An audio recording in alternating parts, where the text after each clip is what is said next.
change my ways. Gee, I think we got one. So if I die, I ain't finna tell you how I got away with this shit. Lord, change my way. So if I die today, it's okay. I need you, Lord, change my way. So if I die today, it's okay. I need you, Lord, change my way.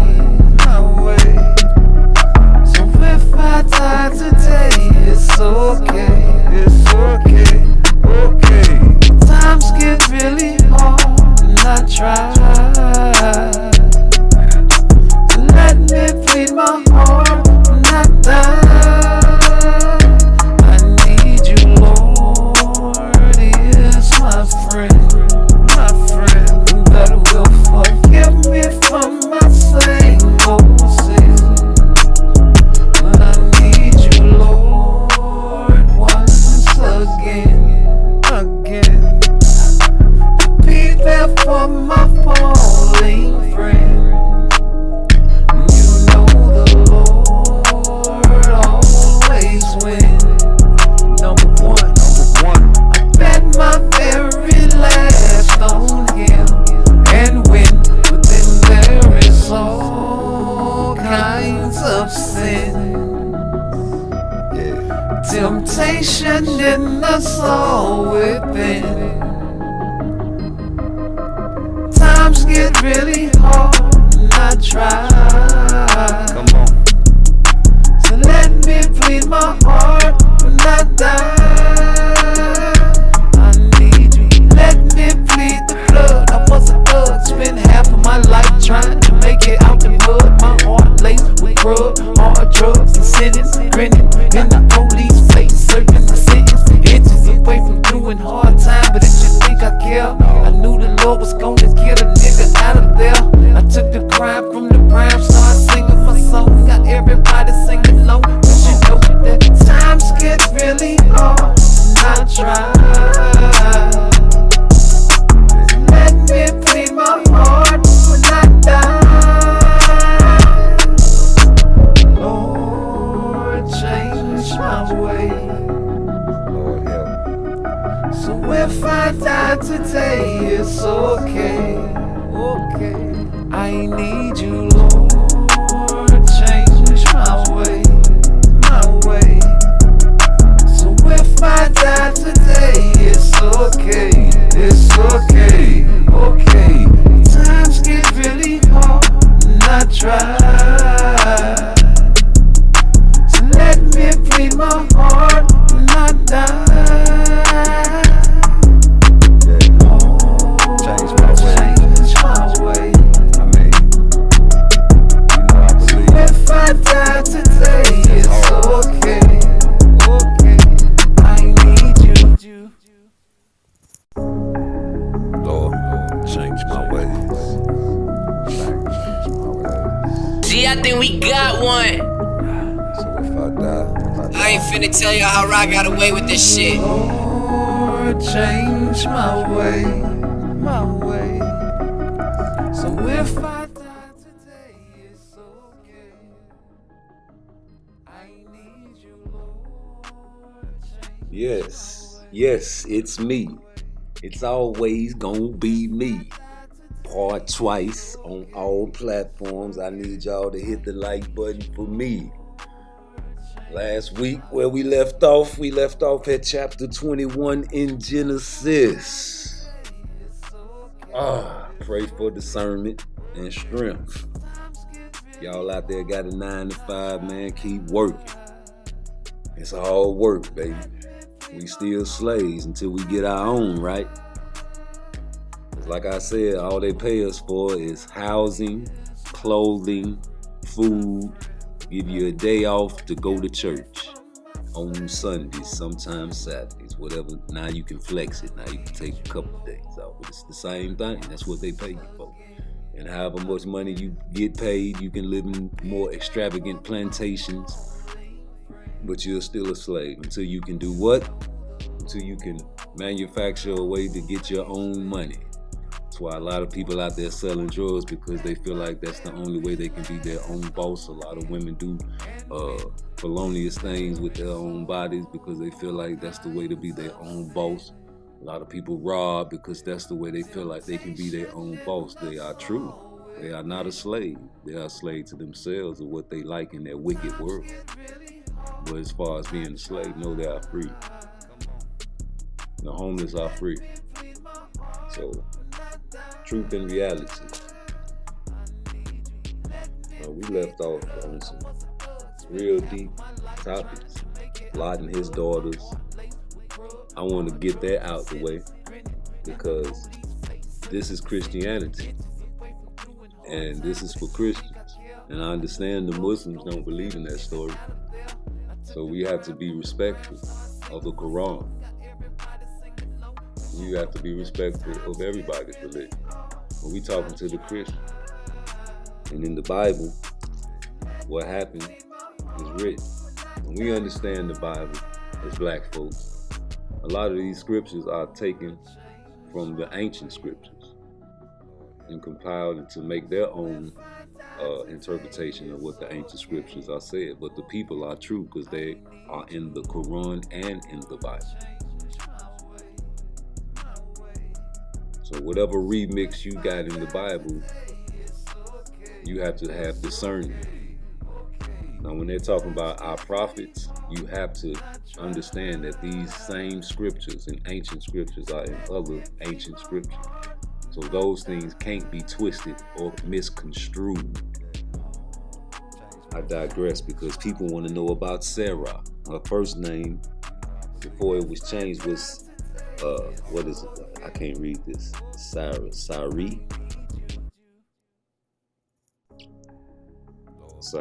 I can't pronounce Sarai. You know, but God changed her name.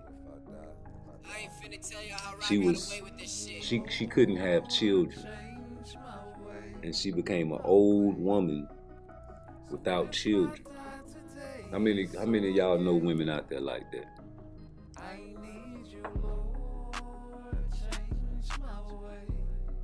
Huh?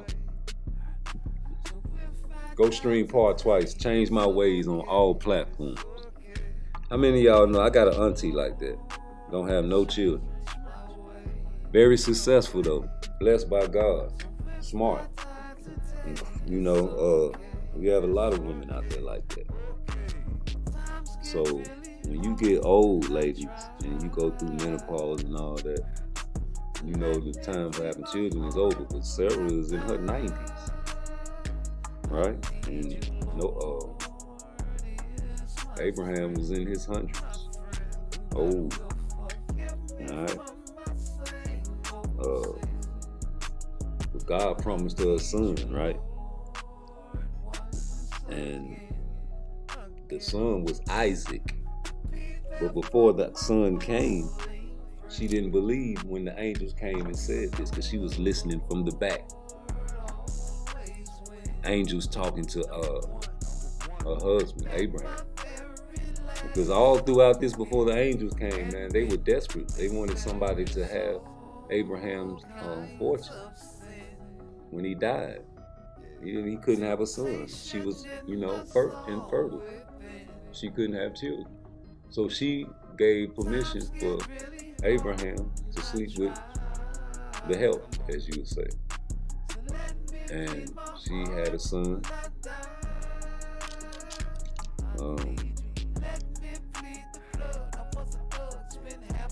It was an Egyptian woman, and her son's name was Ishmael. But you know it was gonna be beef.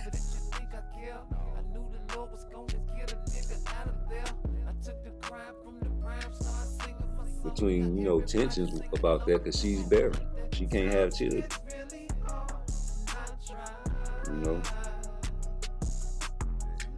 But that was a hell of a story because Abraham was like, man, I'm old. Who am I going to leave my fortunes to? And my wife can't have children,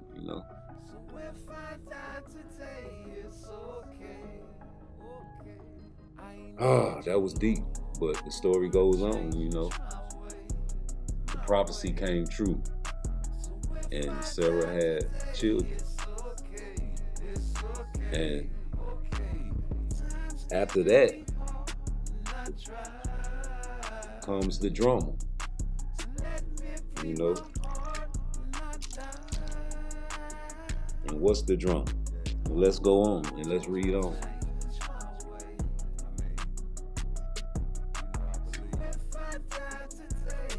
All right, where we at?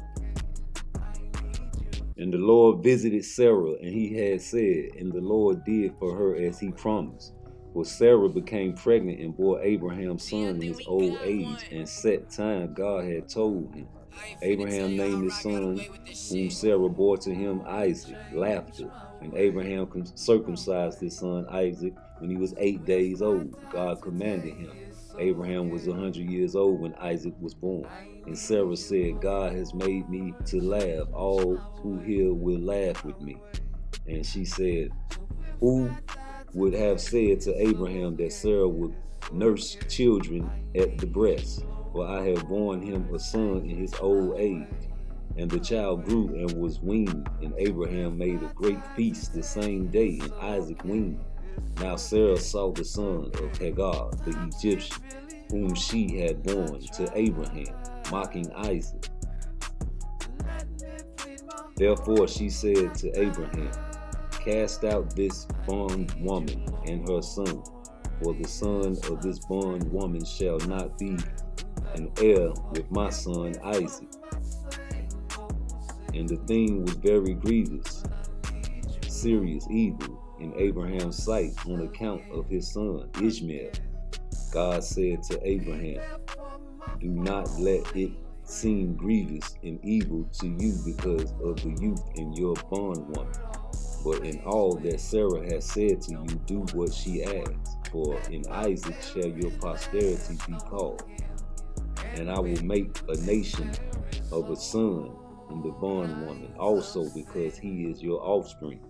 So Abraham rose early in the morning and took bread and bottle of water and gave to Hagar, putting them on her shoulder.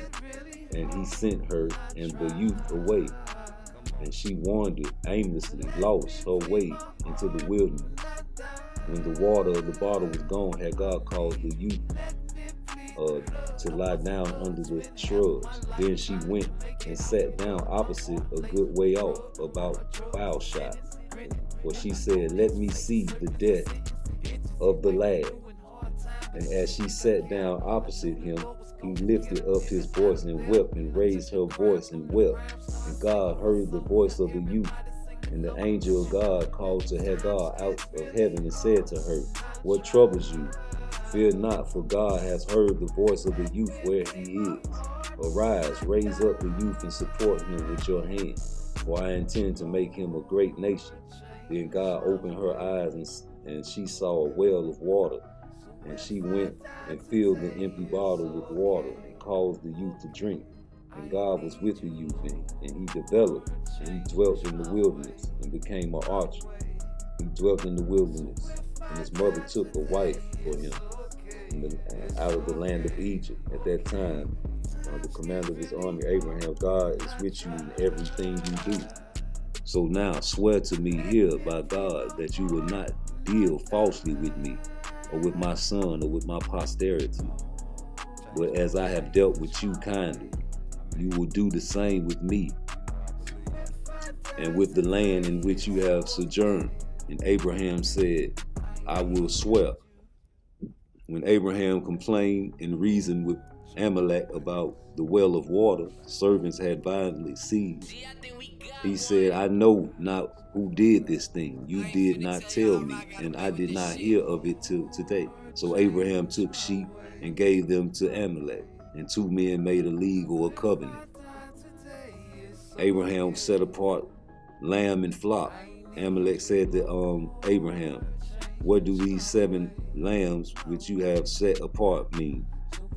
He said, you are to accept these lambs from me as a witness for me that I dug this well. Therefore, that place called Bereshita the well of oath, because they're both parties swore an oath. Thus they make a covenant. Then the commander of his returned to the land of Philistines. Abraham planted the trademark tree, and Abraham sojourned and rested many days.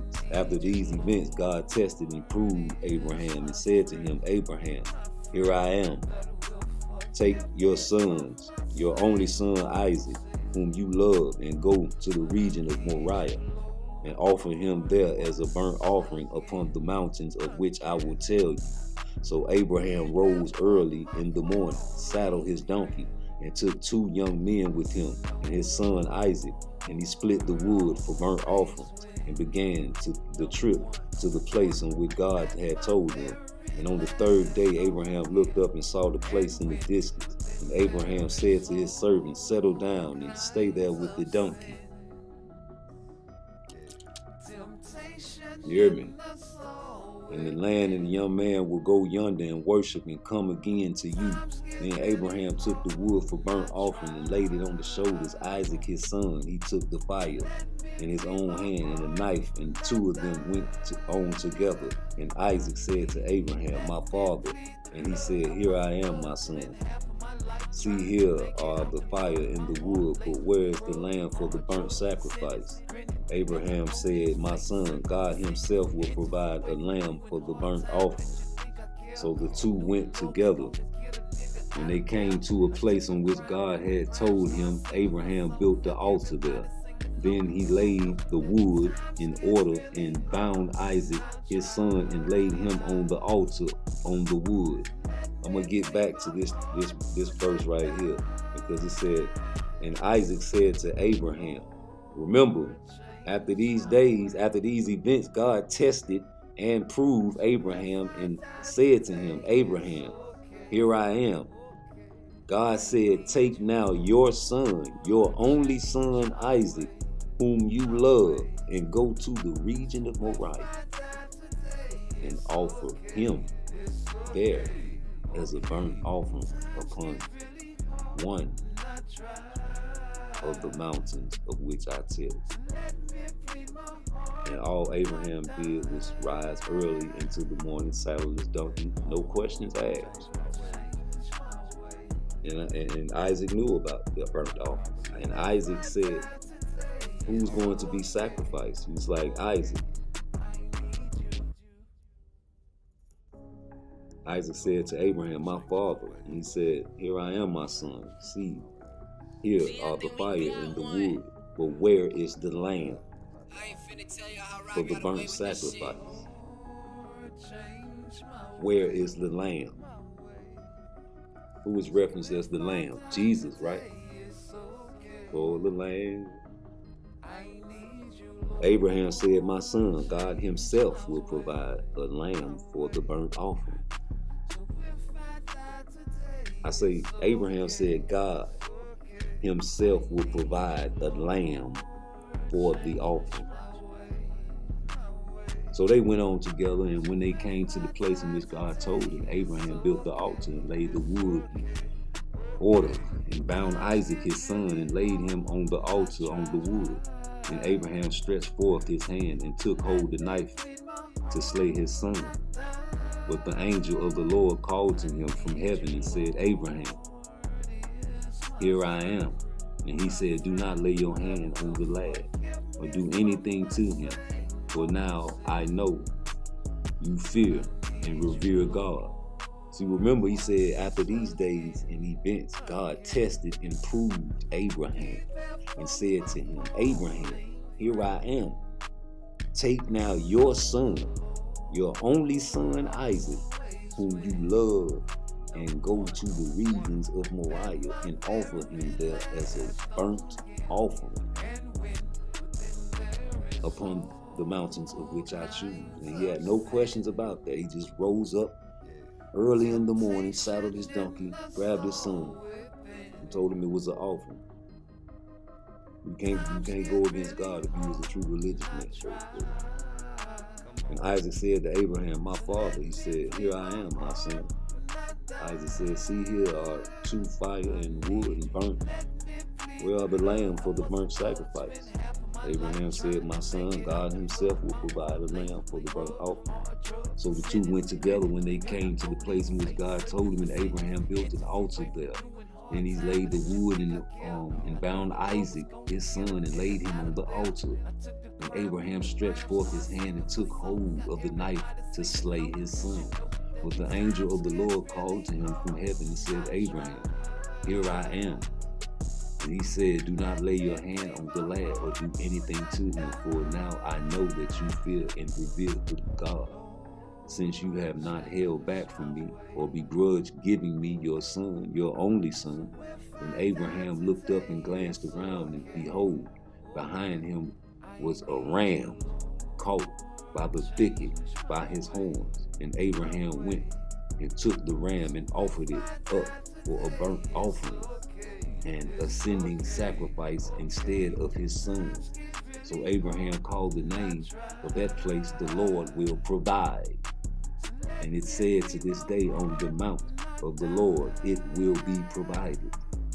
And the angel of the Lord called to Abraham from heaven a second time and said, I have sworn by myself, says the Lord, that since you have done this and have not withheld from me or begrudged giving me your son, your only son, in blessing I will bless you, in multiplying I will multiply your descendants like the stars of the heavens and like the sand of the seashore.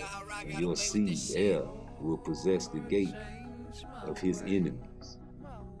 And in your seed, Christ, shall all the nations of the earth be blessed, and by him bless themselves, because you have heard and obeyed my voice.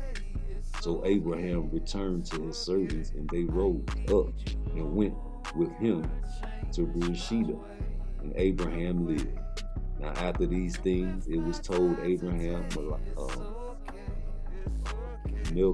Malachi has also born children to your brother Nahor. A lot of children start being born. Okay, so that's the story of that. Now go back to verse 14. So Abraham called the name of that place, the Lord will provide. And it is said to this day, on the mount of the Lord it will be provided. And the angel of the Lord called to Abraham from the heaven a second time and said, I have sworn by myself, says the Lord, that since you have done this and have not withheld from me or begrudged giving me your son, your only son, in blessing I will bless you, and in multiplying, and I will multiply your descendants like the stars of the heavens and like the sand on the seashore. And your seed, your hair, will possess the gate of his enemies. And in your seed, Christ, shall all nations of the earth be blessed, and by him bless themselves, because of you have heard and obeyed my voice.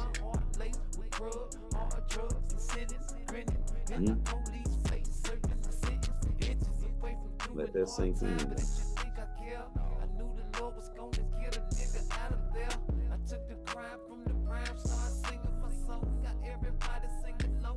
Bless me. It was the seed. It was the seed through whom alone all God's blessings, providence, mercy, grace, and glory should be conveyed to the nations of the earth.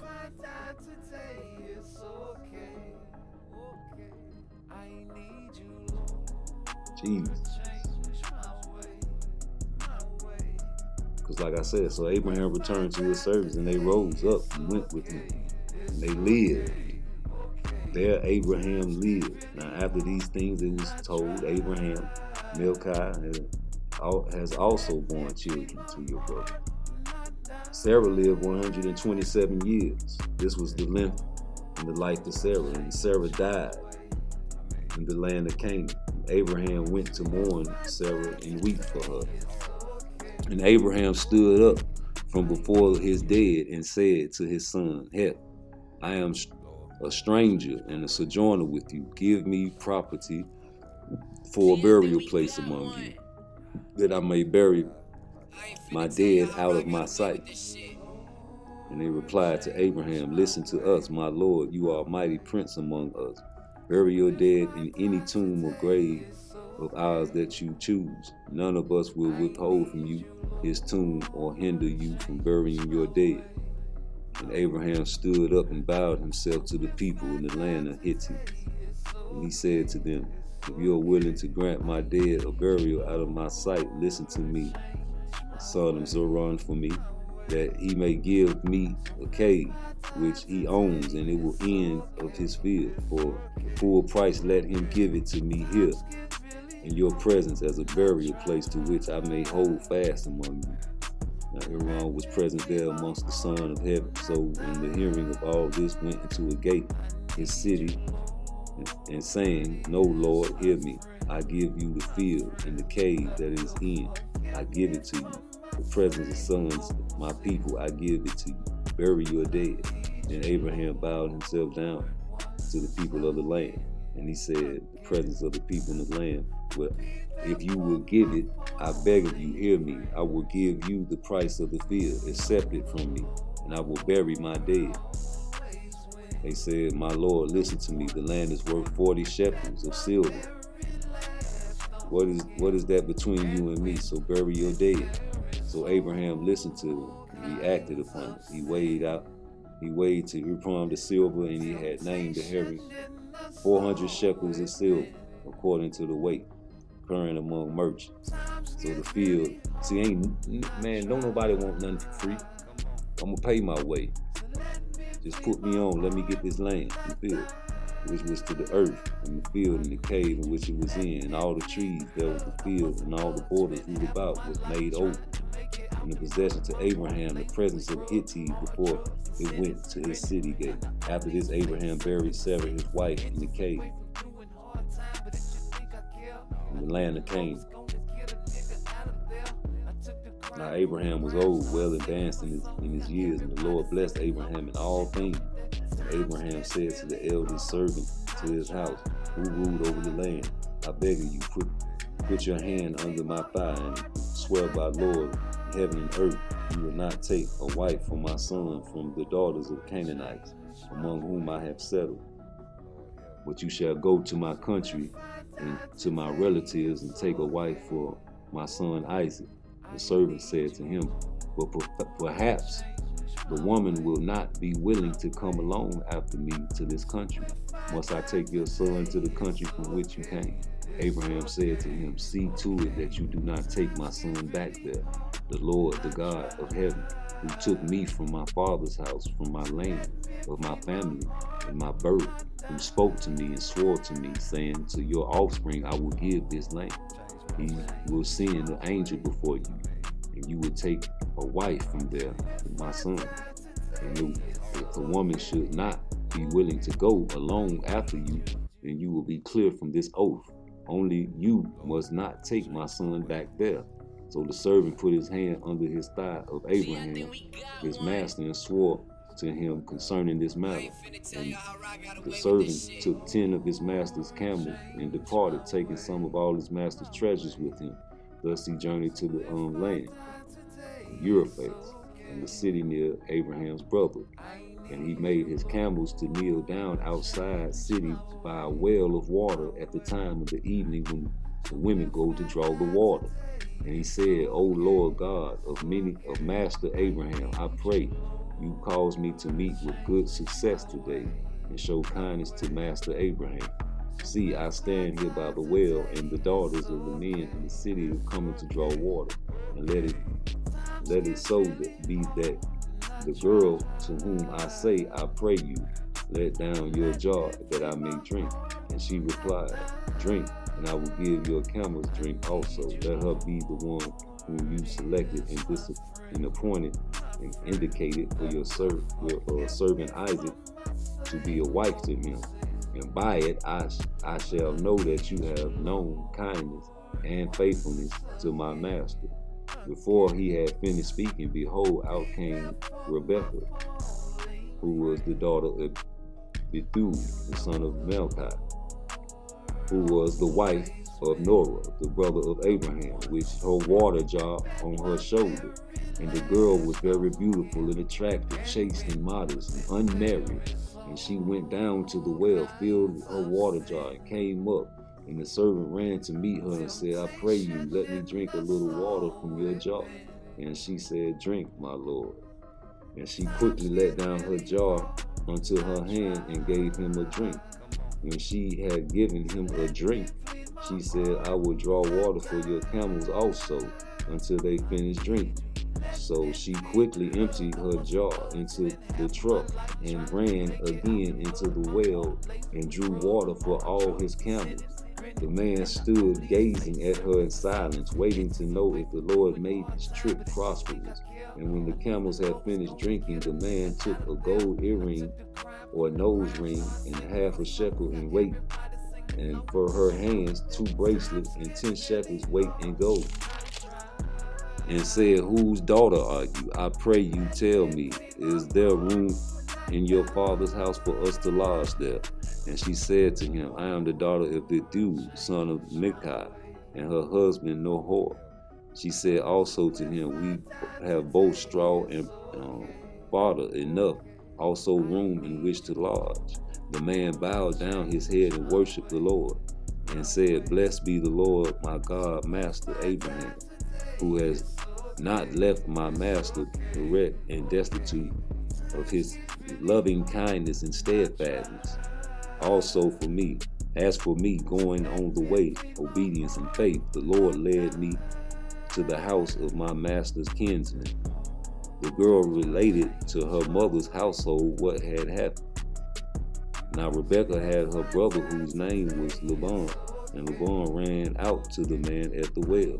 But when he saw the earring or nose ring, the bracelets on his sister's arm, and when he heard Rebekah, his sister, saying, the man said this to me, he went to the man and found him standing by the camels at the well. He cried, come in, you blessed of the Lord.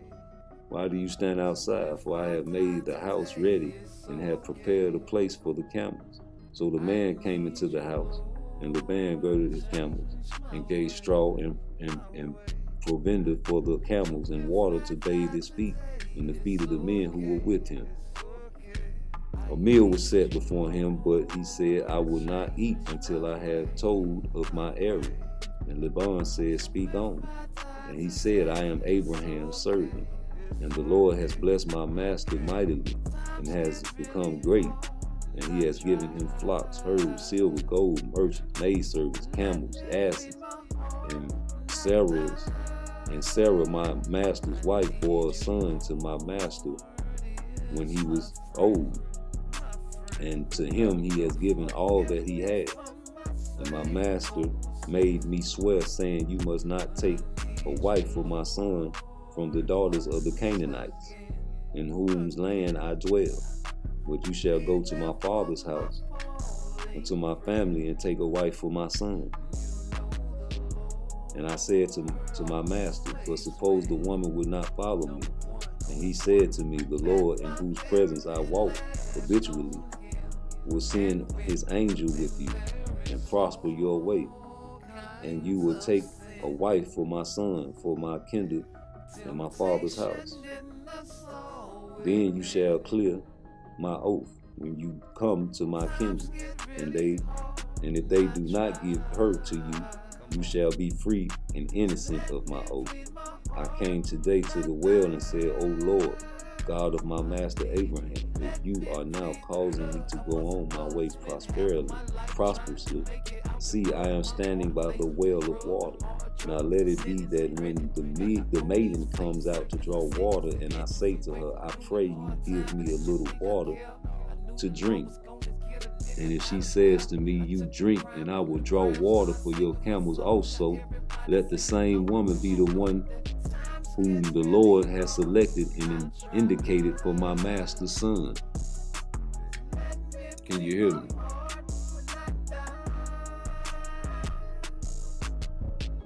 And before I had finished praying in my heart, behold, Rebekah came out with her water jar shoulder and went down to the well to draw water. And I said to her, I pray you let me have a drink. And she quickly let down her water jar from her shoulder and said, drink. I say she quickly let down her water jar from her shoulder and said, drink, and I will water your camels also. So I drank, and she gave camel drink too. I asked her, whose daughter are you? She said, the daughter of Bethuel, Nahor's son, whom Malachi bore him, and put the earring, a nose ring on her face, and the bracelets on her arm. And I bowed down my head, worshiped to the Lord, and blessed the Lord, the God, my master Abraham, whom had led me in the right way to take my master's brother's daughter to his son. Who had led me in the right way to take my master's brother's daughter to his son. And now if you will deal kindly and truly with my master, showing faithfulness to him, tell me. And if not, tell me that I may turn right or to the left.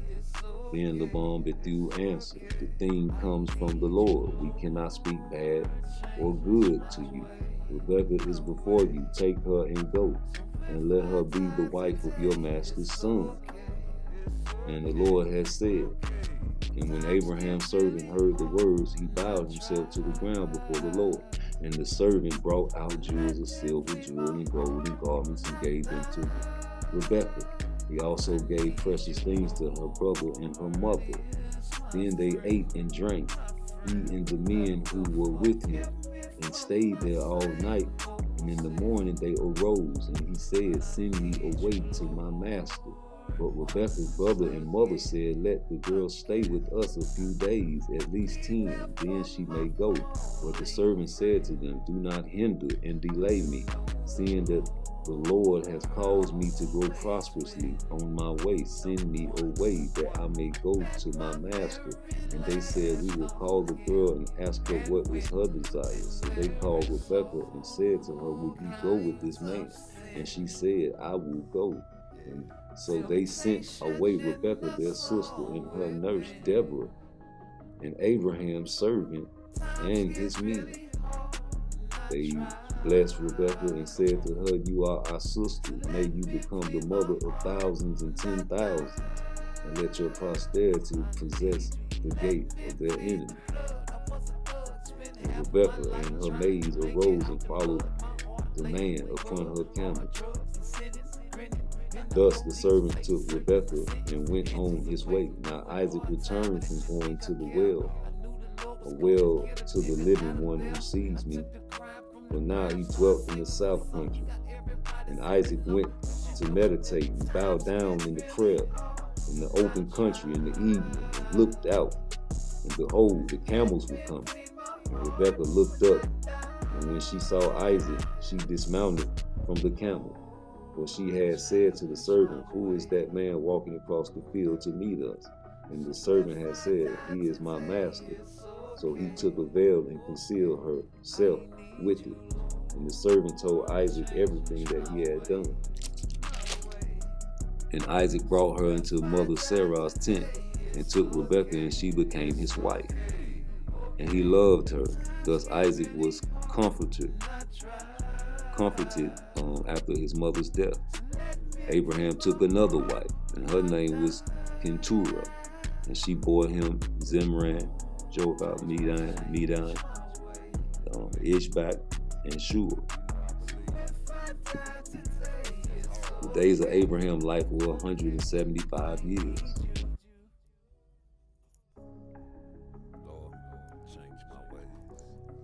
After the death of Abraham, God blessed his son Isaac, and Isaac dwelt in another land. Now this is the history of the descendants of Ishmael, Abraham's son, whom Hagar the Egyptian, Sarah's handsman, bore to Abraham. These are the names of the sons of Ishmael, named in order. And I'm trying to pronounce it, I hate butchering the names, but Nabor, the firstborn of Ishmael, and Kedar, Adbil, Midsum, Mishma, Duma, Massa, Adad, Tima, Jitur, Napshish, Dama. These are the sons of Ishmael. These are their names by their villages.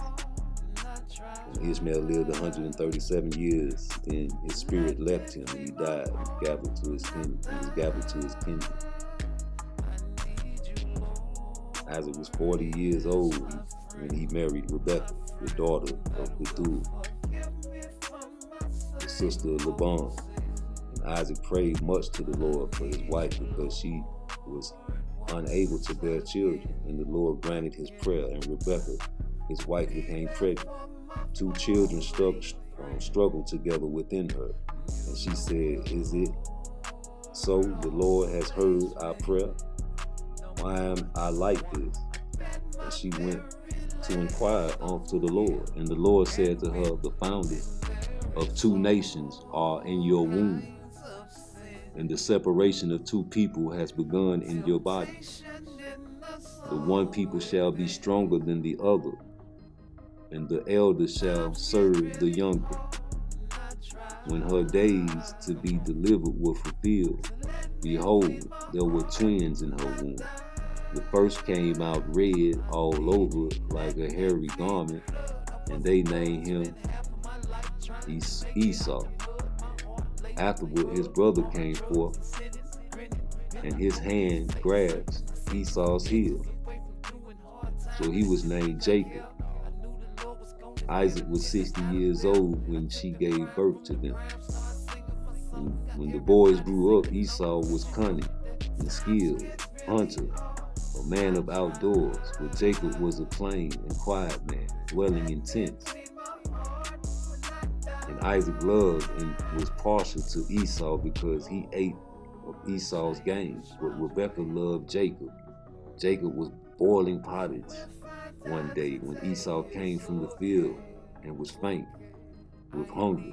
And Esau said to Jacob, "I beg of you, let me have some of that lentil stew you eat, for I am faint and famished." This is why his name was called Edom, red. Jacob answered, "Then sell me today your birthright, the rights of firstborn." Esau said, "See here, I am the point of death. What good can the birthright do me?" Jacob said, "Swear to me today that you are selling it to me." And he swore to Jacob and sold him his birthright. And Jacob gave Esau bread stew, and he ate and drank and rose up and went his way. Thus Esau scorned his birthright as beneath his nose. And there was a famine in the land, and then famine that in the days of Abraham and Isaac went to Gerar. And the Lord appeared to him and said, "Do not go down to Egypt. Live in the land in which I tell you. Dwell temporarily in this land, and I will be with you and will favor you with blessings. For you and your descendants I will give all these lands, and I will perform the oath which I swore to Abraham, your father. And I will make you descendants to multiply as stars of the heaven, and I will give you posterity all these lands.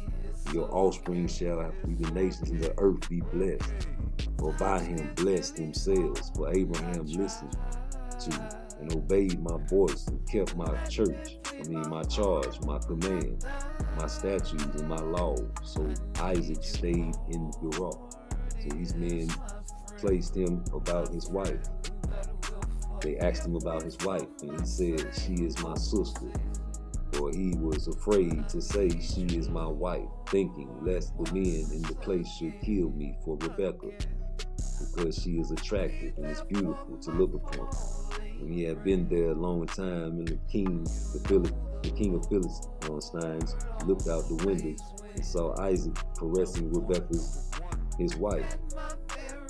And Amalek called Isaac and said, "See here, she is certainly your wife. How did you dare say to me, she is my sister?" And Isaac said to him, "Because I thought lest I die on account of her." And Amalek said, "What is this you have done to us?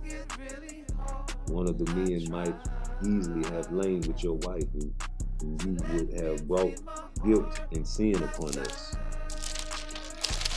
And then Amalek charged all his people, who touches this man or his wife surely be put to death. Then Isaac sowed seed in that land and received the same year 100 times as much as he planted. And the Lord favored him in his blessings. And the man became great and gained more and more until he became very wealthy and distinguished. He owns flocks, herds, great supplies. Now all the wells the father's servants in the days of Abraham his father, the Philistines, had closed and filled the earth.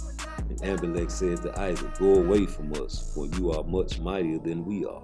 So Isaac went away from there and pitched his tent in the valley of Gerar and dwelt there. And Isaac dug again the wells of water which had been dug in the days of Abraham his father, for the Philistines had stopped them after the death of Abraham, and he had gave them the names by which his father had called them. Now Isaac's servant dug in the valley and found there a well of living spring water. And the herdsmen of Gerar quarreled with Isaac's herdsmen, saying, the water is ours. And he named the well Contention, because they quarreled with him. Then his servants dug another well, and they quarreled over that also.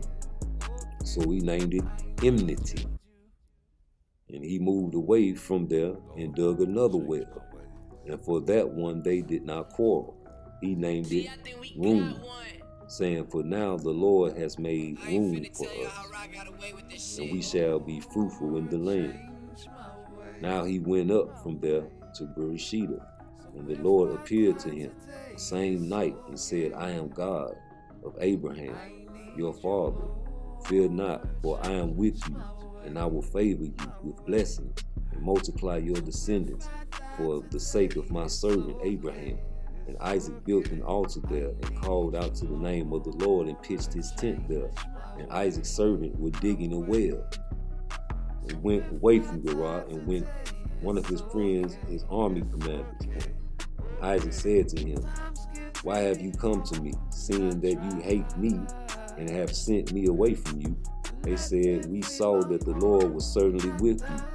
So we said, let there be now an oath between us, carrying a curse with it to befall the one who breaks it, even between you and us, and let us make a covenant with you, that you will do us no harm, insomuch as we have not touched you and have done to you nothing but good, and have sent you away in peace. You are now blessed or favored of the Lord. And he made them a formal dinner, and they ate and drank, which was fair because you deceived them, thinking they were going to kill you, and almost had their people erased by famine if their woman would have been touched. And they rose up in the morning and took oath with a curse with one another, and Isaac sent on their way and departed with him in peace. The same day Isaac's servant came and told about the well they had dug, saying, we have found water. And as he said, and he named the well Sheba. Therefore the name of the city of Beersheba, well of oath, to this day. And now Esau was 40 years old when he took his wife, and the daughter had been Hittite. And they made life bitter in the grief of mind and spirit of Isaac and Rebekah, their parent-in-law. We can go on and talk about Isaac next week, but I wanted to go over and recap what we read. Because you have to understand, man, back then the power of God was real. Because he showed himself back then. And descendants had to be born some type of way, so people say what they want to say. But God sent him to his brother's house. He sent Abraham's servant to his brother's house. Kinsman, not his actual, the kinsman, found a wife. And again, she had problems having children, so he prayed to God. They prayed to God specifically about what they wanted. And this is what this live is about. praying specifically for what you want. When he was led to find a wife for Isaac, he prayed specifically. If there's a woman that goes down into the well for her water, and I ask her for water, and she says, okay, I'll give you water and your camel's water, that's the girl for me. That's the girl for me. Not for me, but for my master's son. Okay? For my master. Specifically. And it happened just like that. Now, I know. You can't go out there like, okay, I want $1 million. No, you have to specifically make out a game plan to get $1 million. Now, if you in the streets, you specifically have to either find some money somewhere, somehow, to buy the lowest amount of drugs you can buy. And then you continuously flip it until you get what? $1 million. Or you find somebody to invest in you. Then you flip it and you continuously flip whatever they invest, you pay them back. And you keep continuing your flip and you make $1 million. Or you can pitch an idea to somebody and they invest in you. Or they collab with you and you go in together and you guys make money together until you make $1 million. That's how you make $1 million. But you have to be specific about everything you need and everything you want. And this is why we fall short, because we pray for prosperity, but we don't pray specifically how we want to prosper in life. I want to be successful online. I want to be successful with my music, but I'm not taking the proper steps to reach my goal because why? I'm making excuses. But the excuses are necessary. You have to work. You can't just be online all day. Unless you have followers, then you can supplement that income through online business. But specifically, what do I need in life? I specifically need a wife. Because without a wife, if you're doing it by yourself out there, and vice versa, without a husband, if you're doing it out there by yourself, you're in trouble out here in this time and age. You see what he showered the gifts to Rebecca after she followed and came through on the prophecy.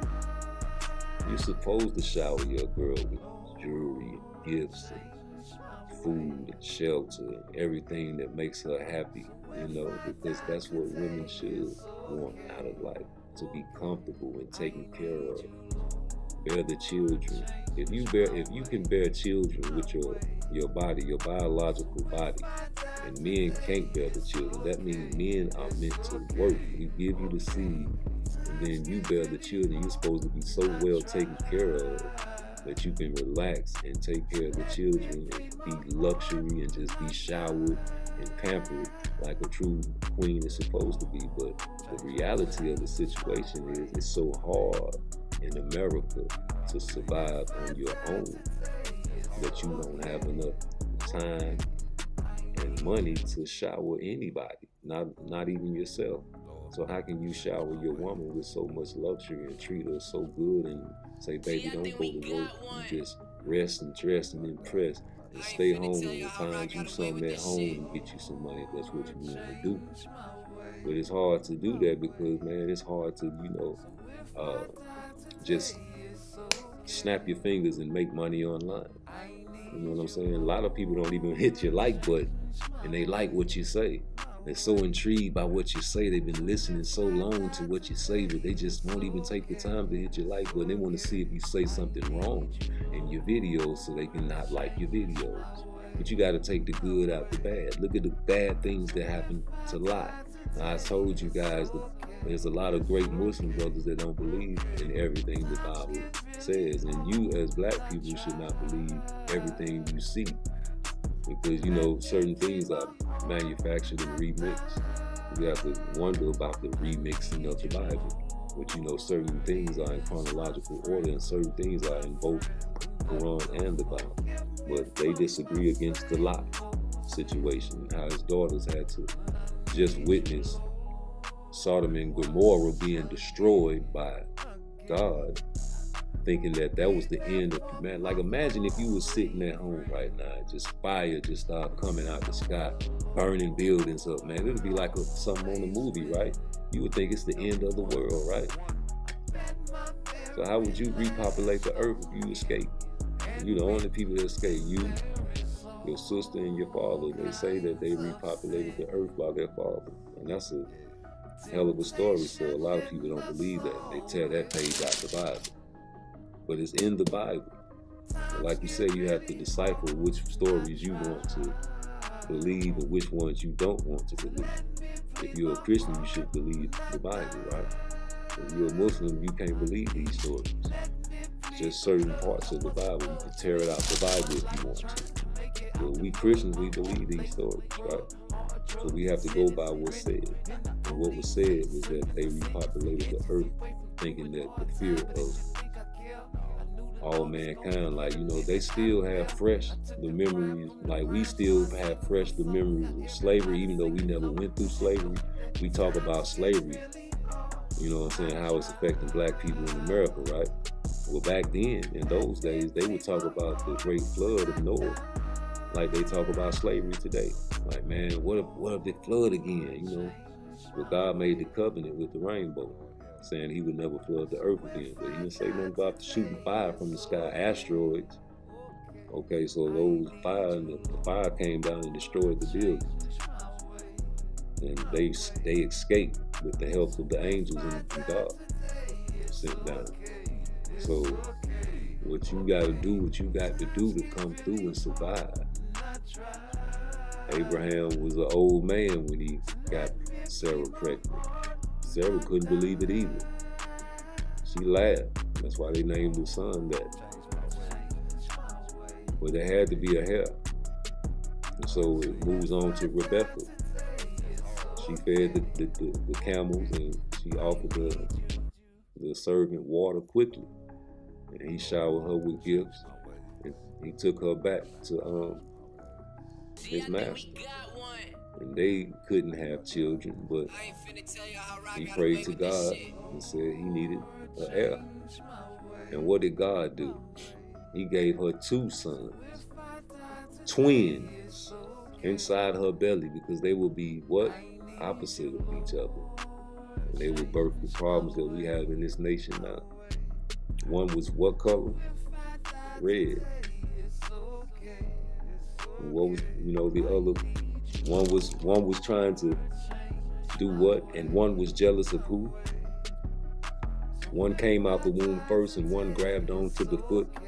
You don't listen to these analogies and these parables that they talk into the Bible, but these are what we are dealing with today. You understand me? So, again, this is very important to understand, that you have to remember these things, man. That everything that we do today has been done before.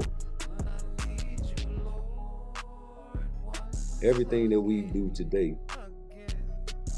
has been done since the beginning of time, man. There's nothing new under the sun. When people think they being slick, there's nothing new under the sun. The same slickness you've done has been done before. So I just want y'all to get that understood, and just know that when you are a sinner, everybody is a sinner. But you have to understand that you're going through your destiny, and you choose your own path, left or right. They asked Lot and Abraham in the valley, like, man, we gotta separate, man. You gotta choose. I'm gonna let you choose. When you choose your route, I'm gonna go the opposite way, man. But you gotta separate. He said, okay, you give me the first choice. I'm gonna go over here where the water is. I said, okay, brother, go ahead, man. I love you. All right, peace. You go on your way, I go mine. You go where you think it's sweet at. And there's a whole bunch of sodomites over there, and they hate the Lord. So what should you do? If you're around your enemies, they taking your money, they stealing from you, they treating you like you ain't nothing, but you protected by God, so they don't kill you. What should you do? You got to do what you got to do. You have to adapt to any situation that you come about. Like when you at your job and you know you're a hot-tempered person, you should learn how to do breathing exercise. Because if you lose your temper in the wrong time in front of the wrong person, you can lose your job.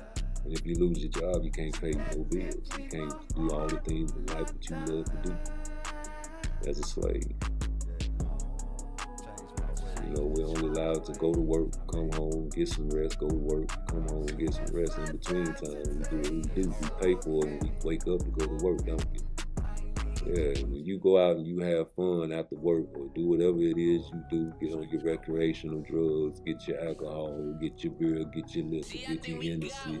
When you get off of work, you sit back after you take a shower, man, you stay up longer than you should. After you get off of work, if you work the night shift, then you go home and you try to, you know what I'm saying, get a little bit of sleep, but you know, you gotta get back up to go to work.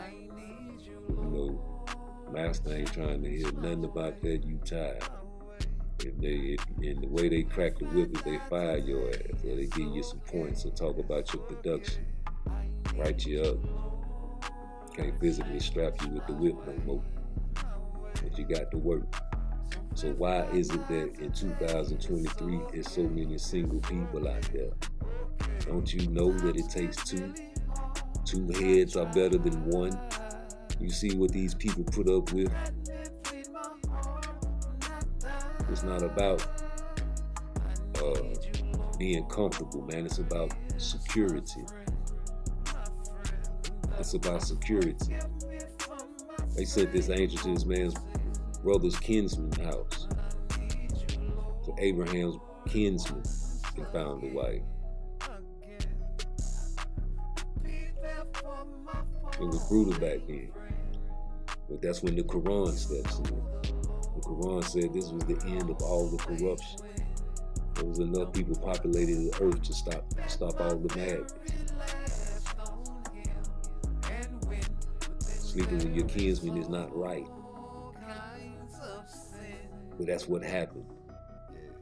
But it continues to happen to this day, so you have to watch your family members. But we have family members that we don't even know our family members. Because why? Everybody's for self now. You might be in another city and don't know this is your family. But you don't get to know their people. You don't try to go to none of their family reunions. It's all about sex. So what if you have a child from this woman and you don't really know if she finds you? Like you a man in your word, you take care of the child, you start getting the child life, you know, you need a family man, come to find out that's your family. Somebody in there doing the DNA roots ancestry. We all kin to each other. By Bible. We separated through people. Over years we evolved. We got the same blood as Cain and Seth. We all brothers and sisters, man. But the people separated, and the culture separated, everybody's separate. Nobody wants to be together anymore. It's all about being single now. So you have to be aware that the state of mind has been brainwashed to thinking that's the way to go. Independent, don't need nobody. You can't think like that because in the Bible it was all about marriage and spreading the seeds, attaining wealth, being prosperous. There's always robbers in the Bible, but if you're righteous and you're blessed by God, you won't be around the robbers and the things like that. You'll be protected. Now in 2023, 2024, you have guns to protect yourself. So get money, find you a good woman, and you girls find you a good man that's not in the streets. I ain't finna tell you how I got away with this shit. And that's what I'm teaching. That's what I want to try to press to get full custody for my daughter, because I don't want her to be, you know, listening to the rhetoric of her mother. And she's in the street. She says she for the street. I made a poor decision on doing homework on a woman I had a child with, but the child is here. So what should I do if I'm trying to live righteous and she's not? I can't have the little girl raised up teaching, getting taught those things. So I choose to teach my daughter to, instead of teaching the child to get a man for all he got. Once you teach your child to get a man that's about something that can help you be comfortable in life. You understand what I'm saying? What I mean by that? Instead of going for the popular boys in school, go for the smart boys in school. When you go to college, man, you gravitate towards the smart boys in school instead of the it guys like me. Like when I was in school, I wanted to be cool. Fuck school. The nerds, man, we made fun of. Them smart ass niggas. Yeah, man, those are the guys that are successful today and took their education seriously. So why would a guy that takes his education seriously want to mess with a girl that likes the bad boys? He may want them and hate that he can't get these girls, but they don't want him because they have to follow the peer pressure and the trend of not liking the smart guys. If you don't look a certain way, you can't attract a certain type of attention from a girl. The same from a boy. And you got ugly guys out there, you know what I'm saying? But they smart and they have talent. And the only way you usually see a pretty girl with an ugly guy is if he's very talented and produce a lot of money as well. You rarely see a pretty girl with an ugly guy that doesn't have anything going for herself. So guys that are smart are important to this world because it is going to help us progress. The guys that are dumb and don't take education seriously can't help us progress in this world. If you in the streets and you thugging it, how you going to help the world progress? But that's what we geared to love when we watch the internet. We love to see the violence. We love to see niggas throwing up their sets. We love to see videos about who got killed last night. We're not trying to look on there and see what's going on and what's going to happen in 5-10 years when they bring different types of AI to the world that we can't compete with. You see the cranes and the machines, they already got tow trucks and everything. Like, the technology is going to get more advanced. You go to any supermarket, they got a lot of self-checkouts. It used to be all people bringing your groceries and your clothes up. And not no more. You have AI doing that, taking over warehouse jobs. We don't need you guys anymore. We have robots. We got some robots already in big warehouses. I ain't finna tell you how I got away with this shit. More production. It's all it's about, money. So you get a guy, and I teach my daughter to always look into technology and future and stuff like that, see what's trending about the future. To know what type of field you want to go into when you're going to school, technology, anything dealing with computers and working on robots. Because that's the only people that's going to end up with the jobs in 3023. The people that can fix the robots that do our jobs for us. So you need somebody with a prolific mind, baby. So when you go to school, the guy, the nerd that's so uncomfortable talking to the girls, feed him. Go up there and try to offer him something to eat. How you doing? What's your name? Wait till a man's heart is through his stomach, right? Be nice. That don't mean be weak. People equate being humble as being weak. But if you're nice, you offer me something to eat. You say ask me how I'm doing. That's positivity. We take positivity as a sign of weakness. We can't say good morning to each other anymore. We can't compliment a girl on how pretty she looks anymore.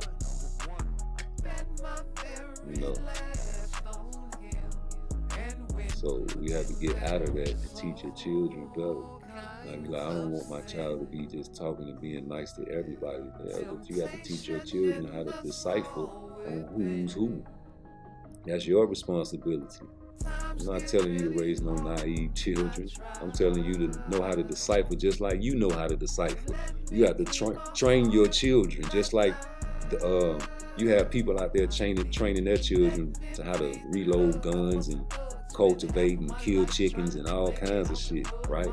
But black people, what they train their children to do: wash the dishes, clean, make up their bed, get out my face, go get on their computer, do your homework.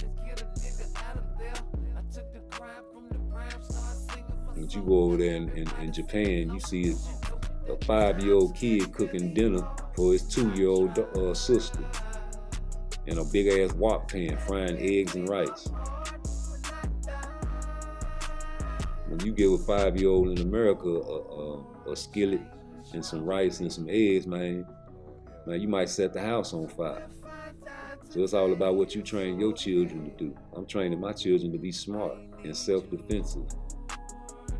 Like, if I feel a threat, I'm backing out. I'm backing away, and that's what you teach your children to do. Teach the children that a smile is a frown turned upside down. So don't trust everybody that act like a clown. And be wary of the people that always be acting like a clown. That don't mean not laugh, but just watch them. Because people have to do what? They have to prove themselves to you, right? You can't just take people's word for saying they're a good person. You have to do your homework on them. If you don't do your homework on people, this is what happens. This is what happens. You get taken advantage of. You get a fool made out of.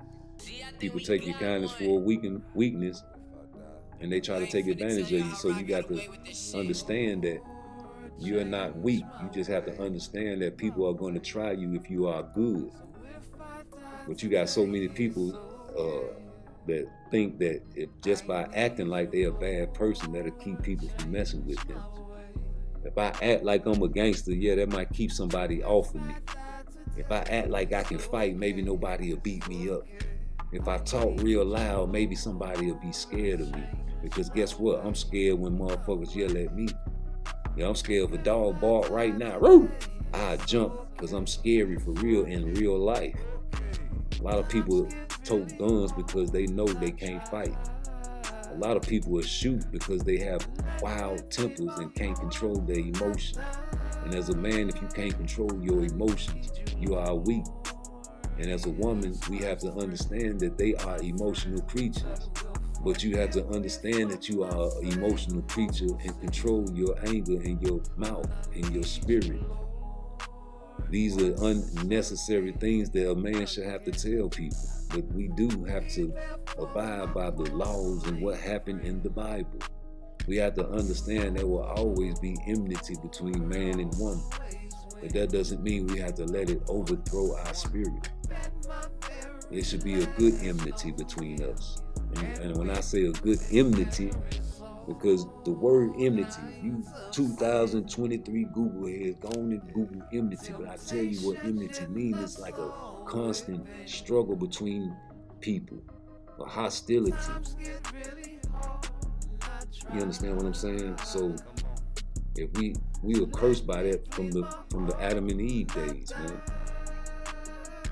Okay, so let me look up the word.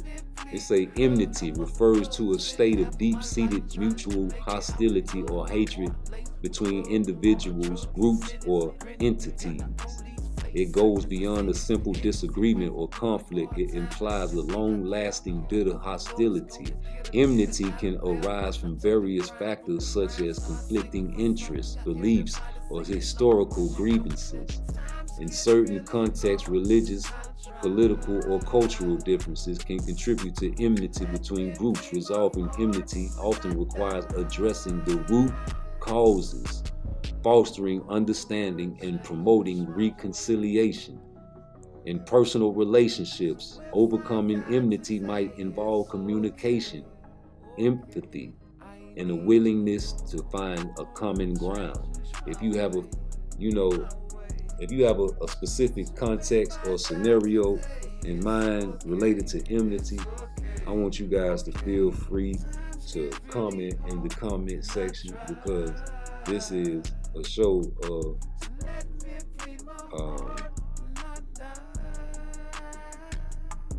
information, man. We trying to get everything out in the open, because if you want to get better, you have to do better, right? And I want y'all to call in for real, man. You know, let's have a talk about it, because it's in the Bible that we were cursed. I ain't finna tell you how I got away with this shit. What's the curse part, Twice? The curse of enmity. In the Bible, it says that when Adam and Eve was created,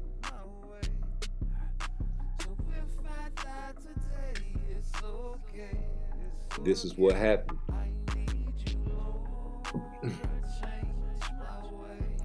Curses, you know, those are divine judgments, man.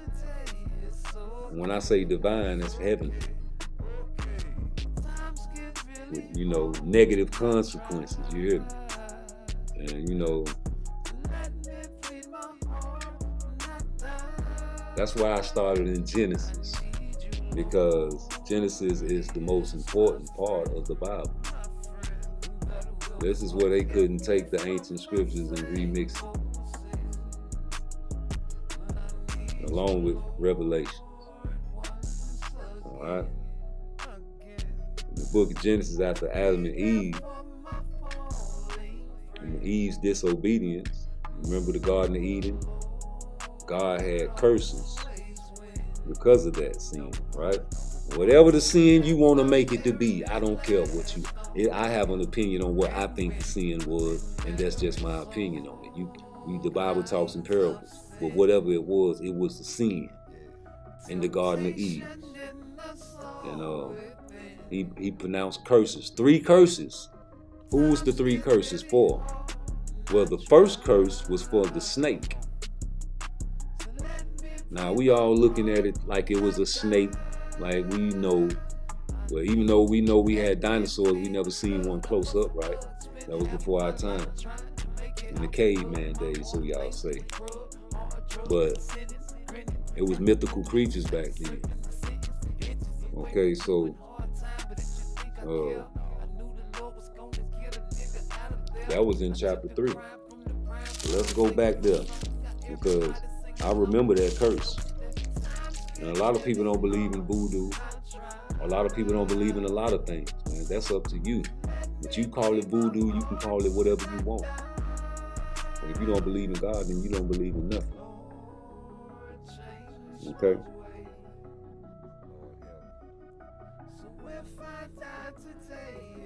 Hold on, y'all. I got this right quick.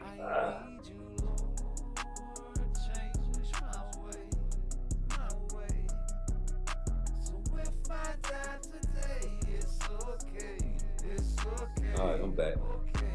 But yeah.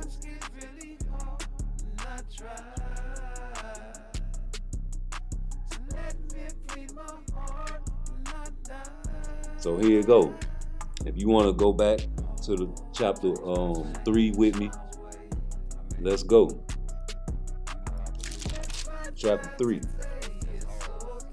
Now the serpent was more subtle and crafty than any living creature of the field which the Lord God had made. Right then and there. That meant anything, like after he made man, he made the beast of the earth. I told you guys, chronological order is big. Once he made the beast of the earth, we say PARTTWICE, what's the beast of the earth? Well, it definitely wasn't Eve, right? It was beasts.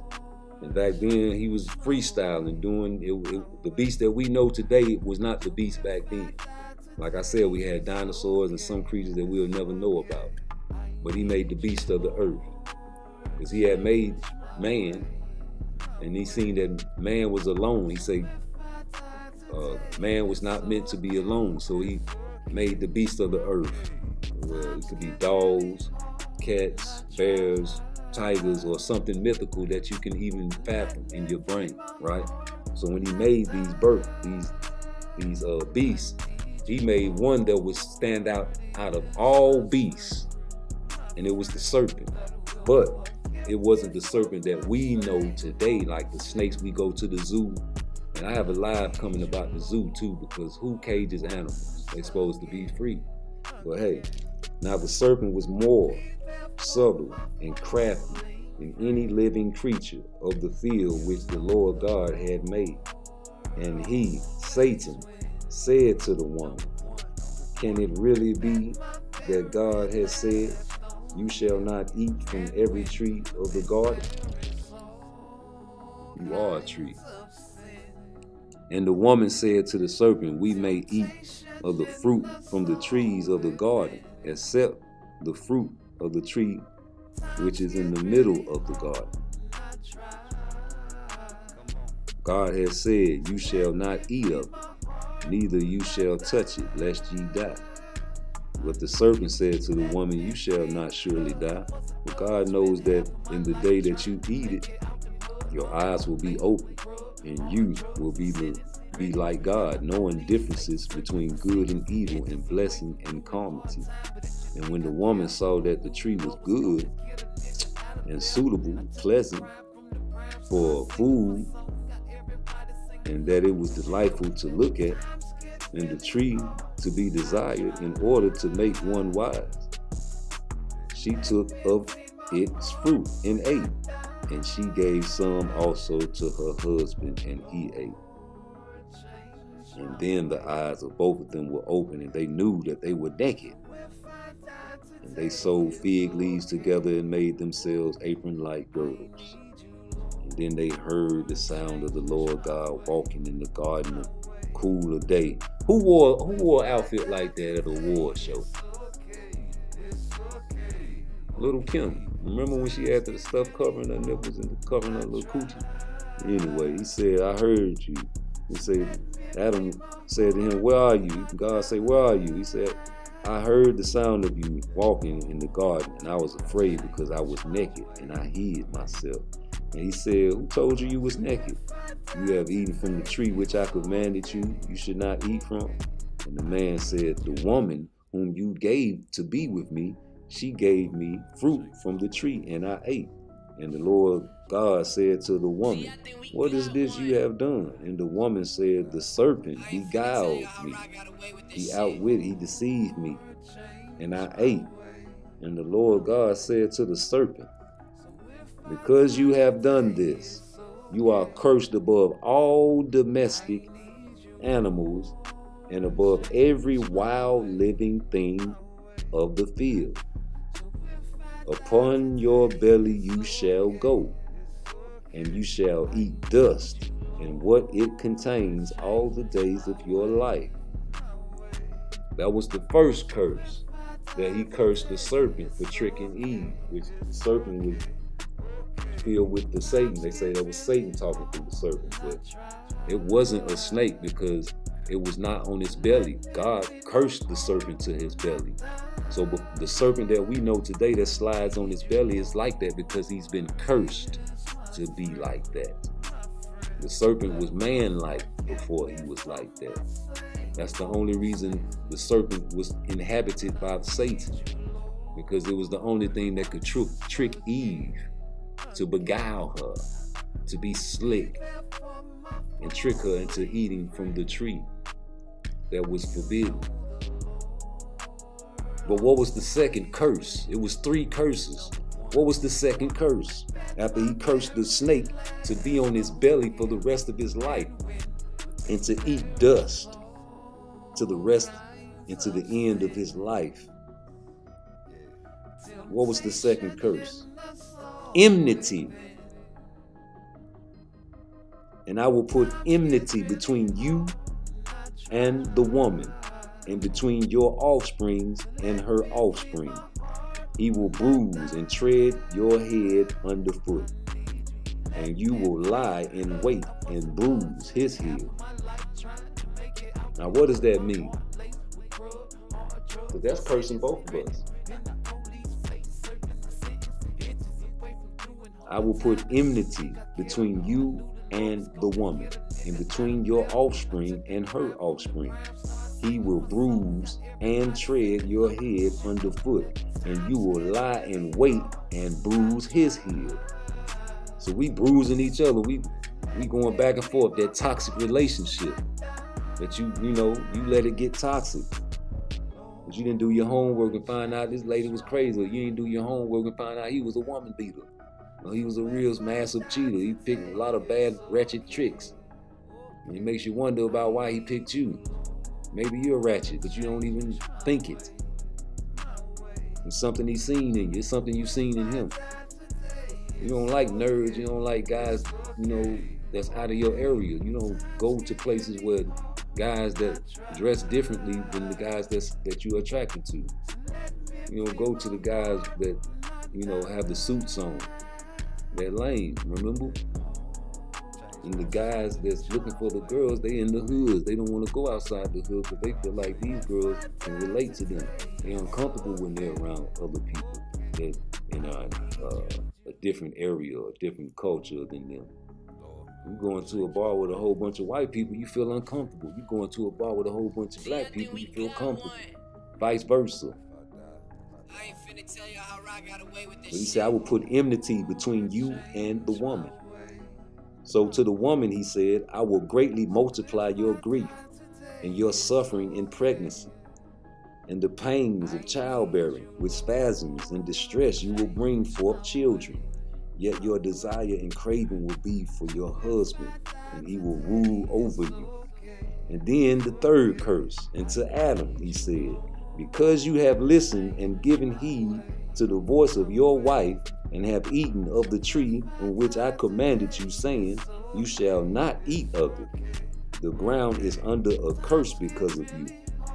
In sorrow and toil shall you eat of the fruits of it all the days of your life. Thorns also and thistles shall it bring forth to you, and you shall eat the plants of the field. In the sweat of your face shall you eat bread until you return to the ground. For out of it you were taken, the dust you are, and to dust you shall return. And the man called his wife name Eve, because she was the mother of all living things. For Adam and for his wife, the Lord made long coats and clothed them. So those were the three curses, man. So we have enmity between man and woman. You understand what I'm saying? That's just how it's gonna be. We're always gonna beef with each other. She's always gonna nag you, man. She's always gonna do this. She's always gonna want this. She's never gonna be satisfied. And you gotta do what? You have to eat from the earth. You have to put up with it. But in the meantime, between time, the snake had the worst curse, didn't he? Of course. Of course. The snake got it the worst, right? Or does it? Hey man, I feel for that old serpent. The devil can inhabit anybody's spirit and take on their form. To trick a woman, that's the same thing as you guys going out here getting the Bentleys, and you got the finest clothes on, the jewelry, but you really ain't nothing inside. Your character is real, hollow and shallow. And you get these girls attracting these girls like P. Diddy with all these luxury things, man. But that's the same thing as being a serpent, a snake. You're not really genuine. You have to use trinkets and jewelry and things that girls are going to be attracted to get them. And you can't blame a woman for being attracted to these things. You can't blame a woman for trying to be over you because it was her curse. And what did it say in the chapter? And the Lord said, God, to the woman, what is this you have done? And the woman said, it was the serpent. He beguiled me. And the Lord God cast down on the snake, and made him crawl on his belly, took his arms and his legs and everything, his voice and everything, cast him to his ground, to his belly. My belief. See, I will put enmity between you and the woman, between you and the offspring, her offspring. Keep the baby away. It's my baby. You understand me? He will bruise, and you will lie and bruise him. And to the woman, he said, I will greatly multiply your grief and your suffering in pregnancy, and the pains of childbearing with spasms and distress. You will bring forth children. Yeah. Your desire and your craving will be for your husband, and he will rule over you.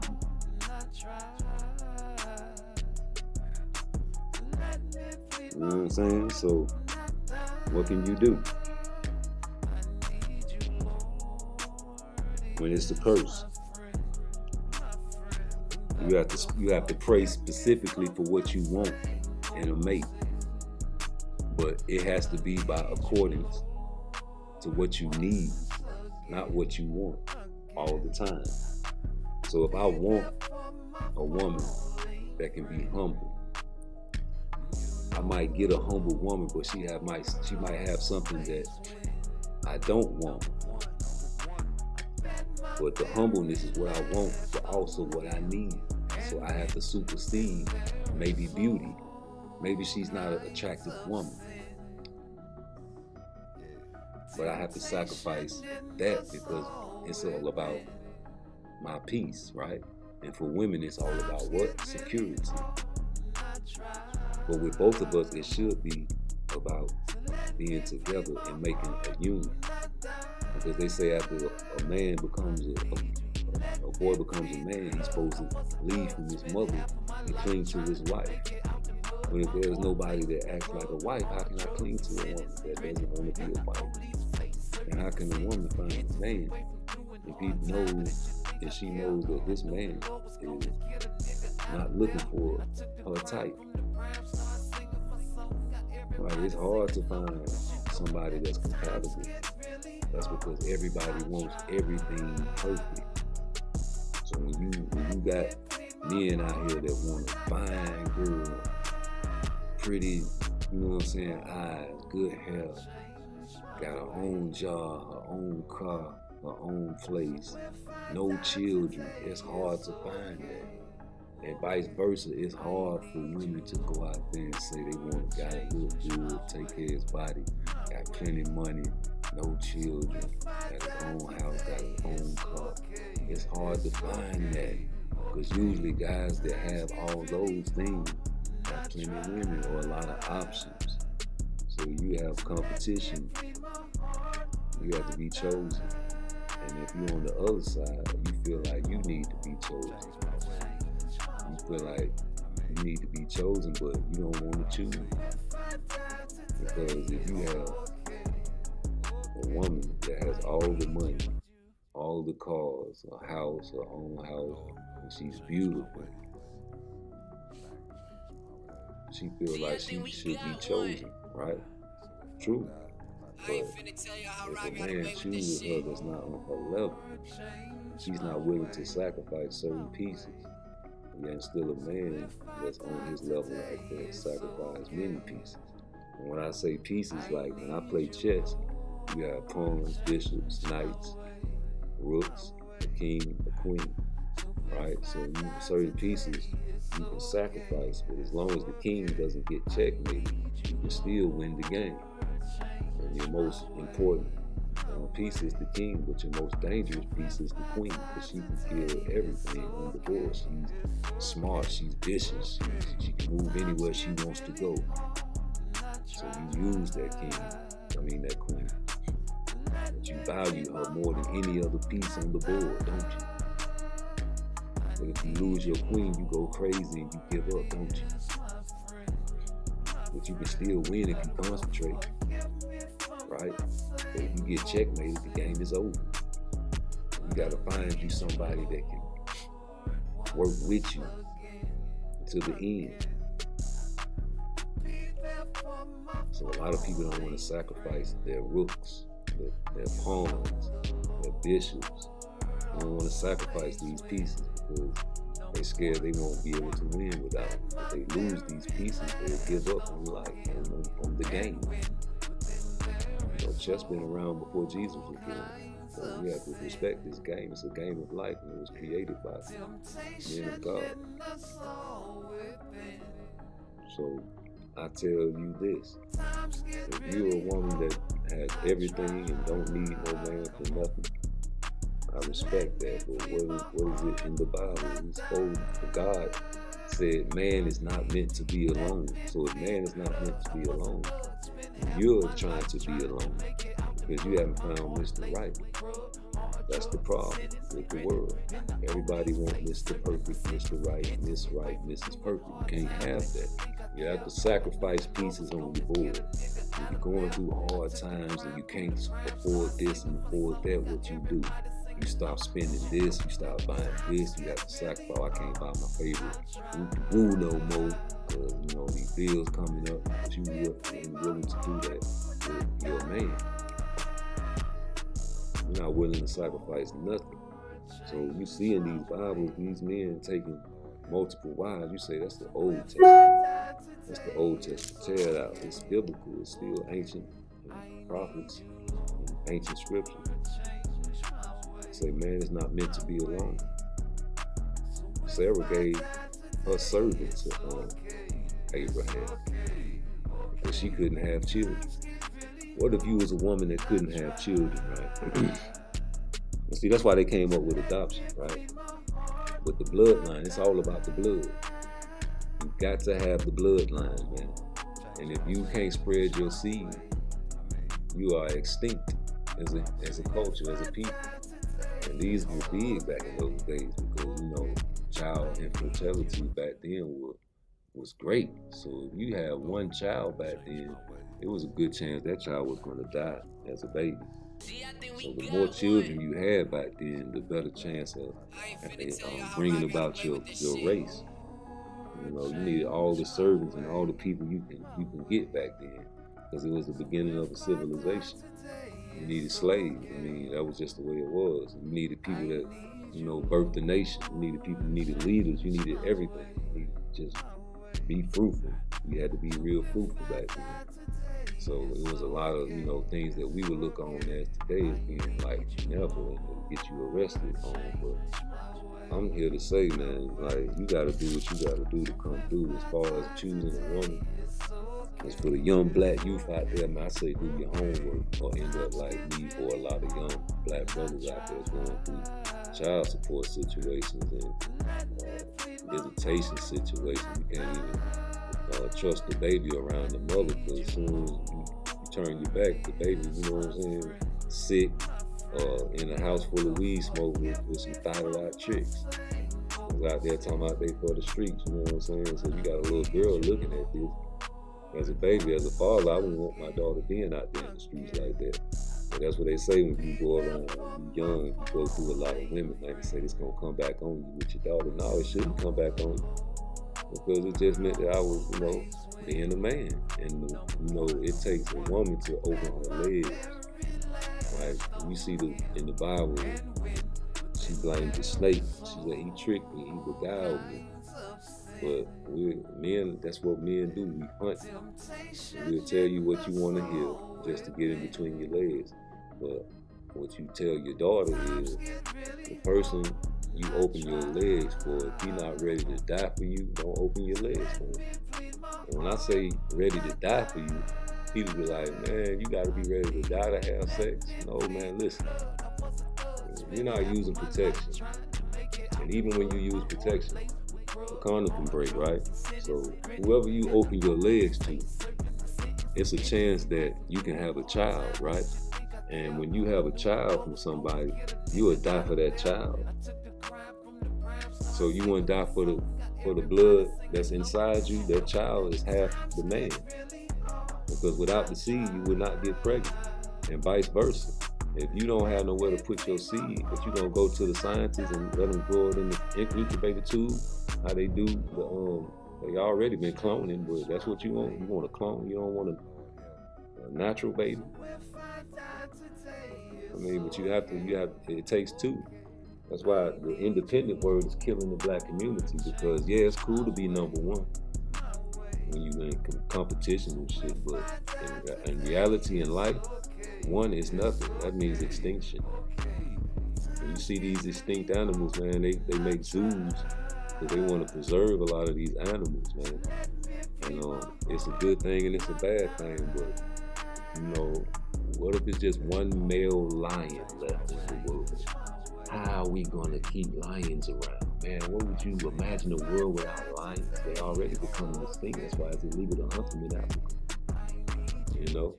So what if there was one more lion? King Leo, a lion. He's the last lion on Earth. 3015. He's the last lion on Earth. You're gonna have to clone them so they can have more production. Then that's gonna be a fake lion, ain't it? So, you know, they've been cloning, but, you know, it is what it is. We'll see in the future. How y'all niggas, if they got this shit still online in 2023, man, hit the like button, nigga, and let me know if they've been cloning lions and shit. cloning humans. You know what I'm saying? Yo, like, what if everybody's skin color changed to one color like Avatar? Like, it's like everybody want mixed babies anyway. They say in 2040, 2050, majority of America will be, you know, colored folks, or, you know, mixed cultures, you know, not Caucasian and European no more. But that's just what they in National Geographic predicted. But, you know, you gotta do what you gotta do. You gotta know how to choose. You gotta know how to pick. You gotta know how to decipher. You know what I'm saying? Like, you can pay the price for having fun with fun girls, right? And then you mess around and, you know, you're not a smart guy. You make dumb decisions, you go raw, because the pleasure is a motherfucker. Like, who in there likes sugar-free ice cream? Nobody really like that, man. Everybody want the real deal. Like, you drinking Diet Coke, but ain't nothing like a real Coca-Cola. You know, ain't nothing like the real thing, baby. So I say that to my daughter. Like, whoever you open your legs for, you got to be ready to die for you. Because if you have a child, you're going to be ready to die for that child. So why the person that gives you this child shouldn't be ready to die for you? Because he'll kill for that baby. She'll be wanting to. You got to take the chance that, you know what I'm saying, if you want to have sex, you got to know that sex is really for reproduction. It's really not for pleasure, if you really think about it. And a woman's breast is not for sucking on. It's for breastfeeding the child. Certain women have bigger glands and bigger tissues on their chest. And we sexualize everything because it's sensitive. And when men kiss on it, it feels good to them. And it's arousal. Or by us being cursed by, you know, what happened in the Garden of Eve. You know, we cover ourselves up now. And that's why you see the dogs and the beasts of the earth weren't cursed except the snake, right? You'll see a dog have sex right out in the open, right in front of you. Or, you know, two animals, it don't matter where they at, they'll do it right in front of you. Rabbits, bears, lions, tigers, oh my, and right in front of you, no shame. You know, horses. So we have shame because of the curse. And if you don't believe in the three curses, just tell the page out the Bible, man. We have enmity between men and women, and there's nothing you can do about it. There's nothing you can do about it. The only thing you can do is do your homework and pick the right one that can control her emotions. Because men have to control our emotions, no questions asked. You cannot lose your cool. And that's why we rule the country. And when you see great leaders and that go to war, the attorney general will be a man usually. Because we have to control our emotions. We can't go off our emotions, because then the war will happen and we'll destroy the earth. When you put people in power, you put sanctions down. You see the war in Israel. There's a war going on, but in America, I guess we're safe, right? For now. It's because we have to have people that can think straight and not go off their emotions. We have some countries that go off emotions. And that's why they go to war all the time, because their emotion is a religious war going on out there that y'all don't even know about. You That's why these people are really killing each other. It's all about religion. You don't want to die for your country, but these people have to because of religion. Stealing people's land. So you got to understand that we don't go through that because we already went through that, and the annihilation was very easy of the Native Americans. That was a very easy victory for these guys. And we overlooked those.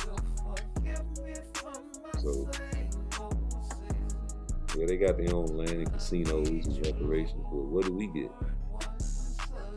A strange land for 400 years. That happened twice, didn't it? Once in Egypt and once in America. A people. A separation. If we can't get it together, man, it's going to take a revolution to get it back together. Because we are the people that they talk about, the chosen in the Bible. We are the descendants of Cain also. And if you don't believe that, then just tear the page out the Bible. So you know you have Cain blood in you, but you also know you have the blood of Seth in you. So those are the type of traits that you try to embrace in the blood of Cain. You have to suppress it. How many people heard the stories of millionaires going inside stores, stealing and shoplifting? That's the blood of Cain. They can't help it. People always want to do something bad. You always want to eat something unhealthy, don't it? Because it tastes so good. You love sex, don't you? It feels so good. Sex is for reproduction. Sex is for reproduction. Spreading your seed. And God seen favor and gave it pleasure. That's why the devil knew how to trick him. And he gave us dominion over the land. And a lot of things happen in between time. But in the meantime, you have to teach yourself how to be righteous. You never cross a man that ain't got it coming, but you still have to eye for an eye, tooth for a tooth. You can't just let nobody kill you. That's why they have guns now. You have to adapt to situations. But you never go out trying to lose your cool on people just knowing that you have a gun. No, it's for protection. Guarding and protecting your family. Train your children other than washing clothes and doing things for you. The selfishness in the world today is at an all-time high. How dare you keep a man from his child, but teach your children how to be submissive. Especially if you got boys, they need us. Especially if you are a young boy that is in between the ages of 1 and 10 years old. That is the decade of life that will shape him as a man. 1 and 10 years old is the decade that will shape you as a man, because those are the years that you are the most easily brainwashed in. Because your brain is like a sponge at those ages, and it doesn't fully develop until you're 25. But in the first 10 years of your life, you're going to know whether you're a Christian, whether you eat pork, what type of whatever it is that you like. You're going to know in the first 10 years of your life whether you think you're going to be a policeman, a fireman, a football player, a basketball player, or a rapper. You're going to know in the first 10 years of your life whether you have a temper, or whether you're laid back, or whether you're scary. You're going to know within the first 10 years of your life that your mama is poor and your daddy ain't shit. You're going to know within the first 10 years of your life. And that's going to shape your life. And any child that doesn't have a proper balance in his home will be imbalanced in life. There has to be balance on all four corners in life. You don't have a mother and a father in the house. You are at a disadvantage. Not saying that you won't be successful. Oh my, we always look at the celebrities and the athletes as the success story. But what about the average, everyday people like me and you that came up in a single mother household, away from their father? Thankfully, someone like my mother was great and knew that she had to let me stay with my father for a while. And she sent me back and forth every year until I stayed with her. But that part of the corner was still incomplete. But they had to be in the same household. If not, they had to see the children every day to get the familiarity. Like if you have a child and you haven't seen that baby, maybe like once a week, that baby don't know you. That baby, every time you see you, he's trying to figure you out, clinging to his mother. Because he don't know you. It shouldn't be like that. The baby should want you and the mom. And be happy whenever the baby sees you come through the door from work. Be like, hey, daddy. You know, you don't have to feed the baby. You ain't got to change the baby. All the baby want to do is do some activities with you. Because he ain't seen you all day because you was out there working. That's the way it should be. And we got the disconnect, so what do? Somebody got to talk to them. What do if we ain't got the connection?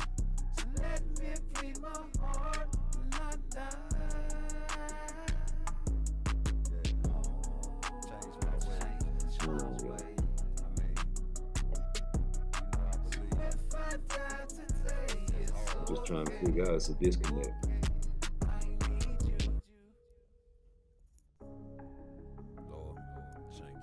What we gonna do, man? You see it in the Bible. You have to produce, man. It's all about the legacy. All four corners had to be fulfilled. You got to have a house where you can raise your children from the protection of the outside world. If it's dangerous in your neighborhood, you got to be able to protect your house. You got to have that type of fortitude in you as a man. And in the last corner of the house, man, you got to have peace. You got to have peace in your house despite all the outside distractions of the world. You got to know that your house is fortified and set in a moral standard that you and your woman can agree on. Because if you with a woman that you can't agree with, man, you shouldn't be with that woman. And vice versa, if you with a man that you can't agree with, you should be with that man. But then we have to distinguish on what should be agreed on. And what should be agreed on is who's the boss. It has to be a boss, no matter what, right? So what is the natural line of God's order? You got to let the man be the boss, even if you make more money than the nigga. And that's what a lot of women don't want to do. That's why they look for niggas that have more money than them, because they can't see themselves giving up their strength to a nigga that's less what they call beneath them. But you have to understand why men are so unsuccessful now. You have a lot more women out here that's successful because there's more women out there in America. It's more. It's in Atlanta. It's 20-1. And so if you think about it, man, it's the only thing I don't agree with Kevin Samuels on, because he doesn't think systemic racism is the reason why the black community is in the way it is today. And I say it is, because without it, we would have never had the food stamps and the welfare system. We were doing just fine before they took the factory jobs away. Yeah, once you did that, yeah, you needed an education to get a good job. Back then, Big Daddy ain't need no motherfucking education. Big Daddy couldn't even read. You understand me? Granny had 10 children, man. She was taking care of all the children at the house. Big families back then, man. Now, you ask a woman how many children she wants, she got 1 or 2. No more than 3. Because it's a burden, man. You can't afford no children. It's a burden, man. They cost a lot, and the technology is only getting more expensive. And the cost of living is high. So you have to find somebody that's going to be able to care about your survival. So if you with a man that don't give a hell about what you eat, he ain't trying to protect you, or he ain't trying to die for you, that's not your guy. If you just trying to hit, you gotta understand that it's reasons why guys just want to hit certain women. You gotta be able to destroy yourself, because like I said, sex is only for what? Reproduction, man. But God he gave us a gift with pleasure. It's up to us to control that. But reproduction is the key. So if you having sex with a man, you got to understand that reproduction is a possibility. So if you having sex with this guy, the only way he can have sex with you is if you submit and open your legs. I don't see girls raping me. It just doesn't happen like that, unless you get a man drunk and take advantage of him. Well, other than that, no woman is raping men. That doesn't happen. So you have to submit, you have to open up and let a man into you. So once you decide to open up, if it's not forced, it's your decision. No matter what he said, he can talk good to you, promise you this, tell you that. He might be lying. But you didn't do no homework. He got a lot of money, he got a lot of clothes, cars, he fancy. You know what I'm saying? He's 6'3", he played basketball on the high school team. You know what I'm saying? But over there, little Dante, he ahead of the scholar team. You know what I'm saying? He go to all the after school classes. He go to all the little programs around the neighborhood, trying to clean up the neighborhood.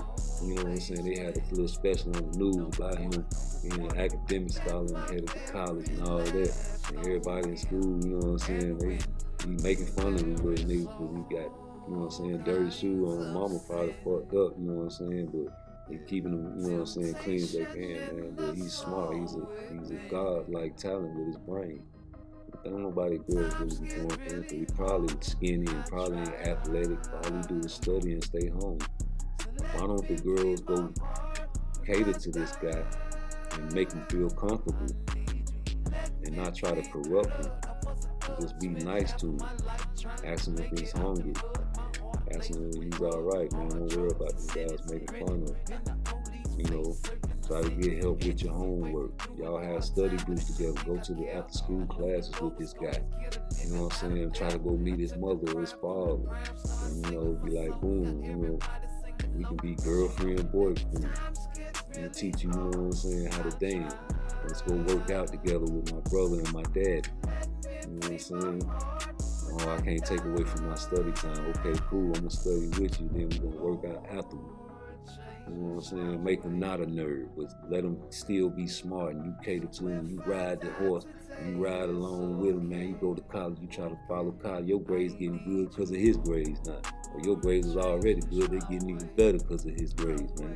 Y'all make it a team, man. You his best friend, y'all become friends. You know his mama, you know she ain't on no bullshit. She done met your mama, he done met your mama. You know they ain't on no bullshit. Y'all coming out, y'all eating each other, man. Y'all kicking and having fun with each other, man. Everything cool. Y'all know, y'all better not be hunting. If y'all do, we got some condoms in there. We can't afford to have no babies right now. Y'all need to go each other and know each other a little more.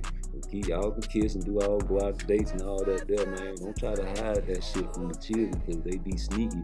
They gonna, you know what I'm saying? That's when the deceit and the bullshit come around. You supposed to let your children have boyfriends and girlfriends in high school and college. It's already gonna be established when they get to college. You gotta protect them and let them be young adults when they are young adults. That's why they call adolescents. But if you make them feel like it's gonna be a bad thing by having a boyfriend or a girlfriend, that's because you scared that they're gonna do the things you did when you was a child, but you're older now, so you know the type of girlfriend and boyfriend that they get one. You know what I'm saying? You got to do your homework on them. And if you let your girl have a boyfriend in high school, as long as she's bringing home guys to make straight A's, you know what I'm saying? He can be an athlete, I don't care, as long as you meet the parents and see what the parents are like and how he was raised, man. You know what I'm saying? It's even a plus if it's a father and a mother in the household. But you gotta meet the parents, because if the mother has a state of mind that, you know what I'm saying, is against yours, and you will know for your kid that that's gonna be hell for them going through. Because like I said, the first 10 years of a child's life is what they are brainwashed to be. So 9 times out of 10, man, you want your daughter to be with a boy that has a mother and a father in the household. vice versa. You want your daughter to be with, you want your boy to be with a girl that got a mother and a father in the household. Because 9 times out of 10, if them children was raised up with a mother and a father in the household, they will have a mutual respect for men and women. They would know respect for men and women. You see what I'm saying? We got a girl that had just a mother in the household, and maybe she had a whole bunch of brothers. You know what I'm saying? But a whole bunch of brothers, and her mother probably the only man you probably seen in the household was her brother. Or her, you know what I'm saying? Somebody that, you know what I'm saying, she was having sex with every now and then, in and out of life, but nothing permanent. You know what I'm saying? Nothing solidifying permanency. You know what I'm saying? And 9 times out of 10, if that happens, man, you know, the mother is usually talking to the brother that's living in the house with the kid like shit. Because she's the boss, right? She's independent, so you got these children looking at their mama talking shit to a man all their life. You know what I'm saying? So your daughter get to high school, she already got the superiority complex, like she can talk to a man any kind of way. You better not hit me. You don't want those type of girls with your son. And you know, I don't want my daughter to be that type of girl that like, you better not hit me and think she can put her hands on mine. I'm gonna teach my daughter how to fight. I'm gonna teach my daughter how to protect herself. And I'm gonna teach my daughter how to shoot and defend herself from the wicked world or the ways of the world. But she's gonna be a humble, submissive woman that knows how to treat a man nice. And I told y'all before, anytime you treat a man nice, you can get the world out of him.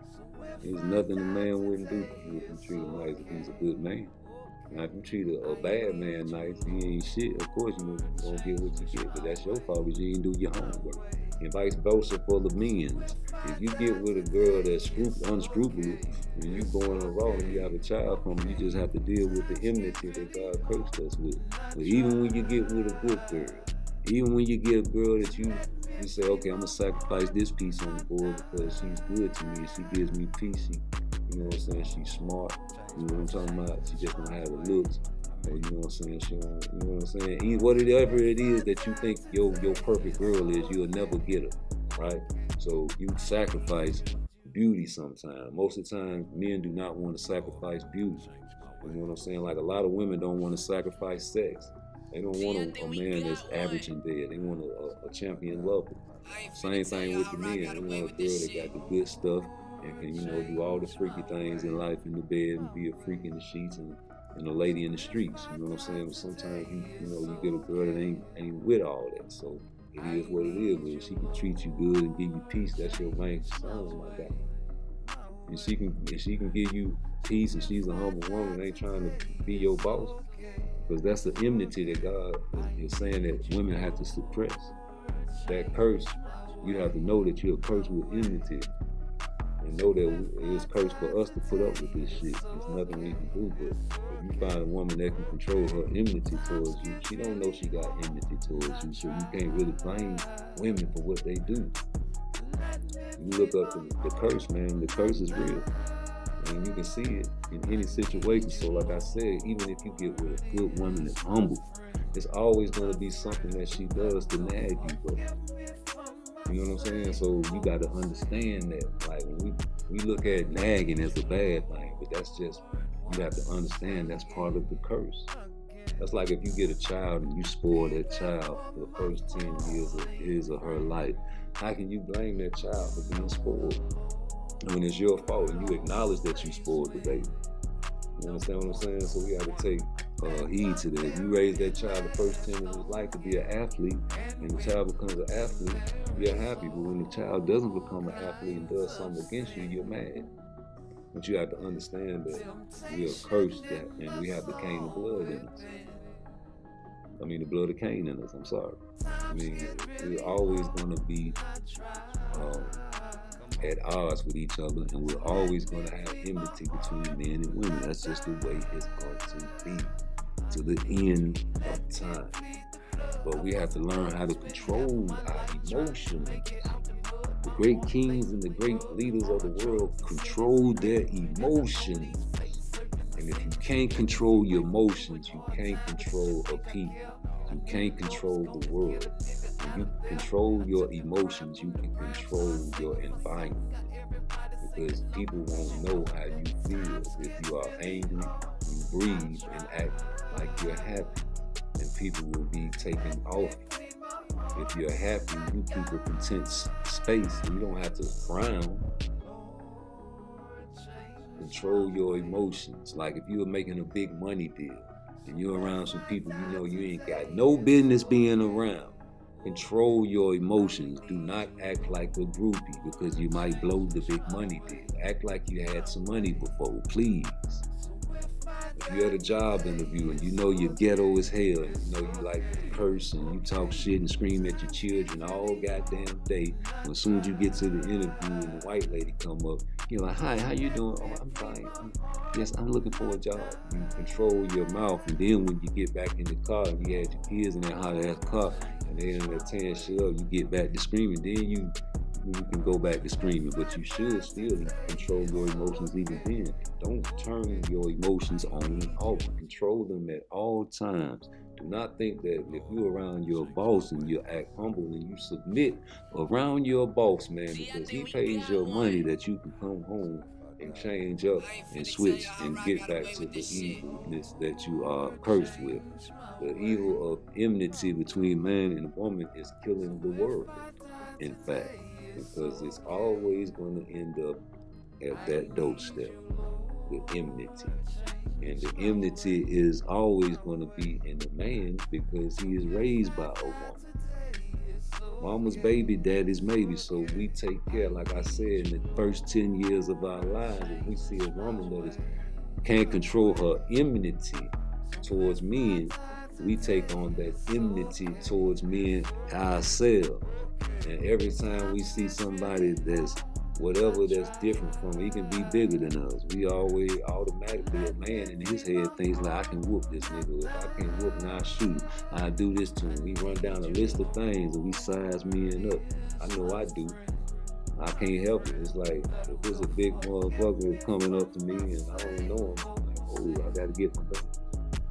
It's in us, you know. As far as enmity, you know, you got to control that urge, because beefing with somebody is gonna always end up bad. So if you know you have a curse of enmity between us, you have to understand that and try to suppress that. You might smoke weed, but you know damn well you need to stop smoking for you back in your pocket. So what you do, you control that urge to buy that sack, don't you? Yeah, you control what you want to control, because God gave us dominion over the land, but He also gave us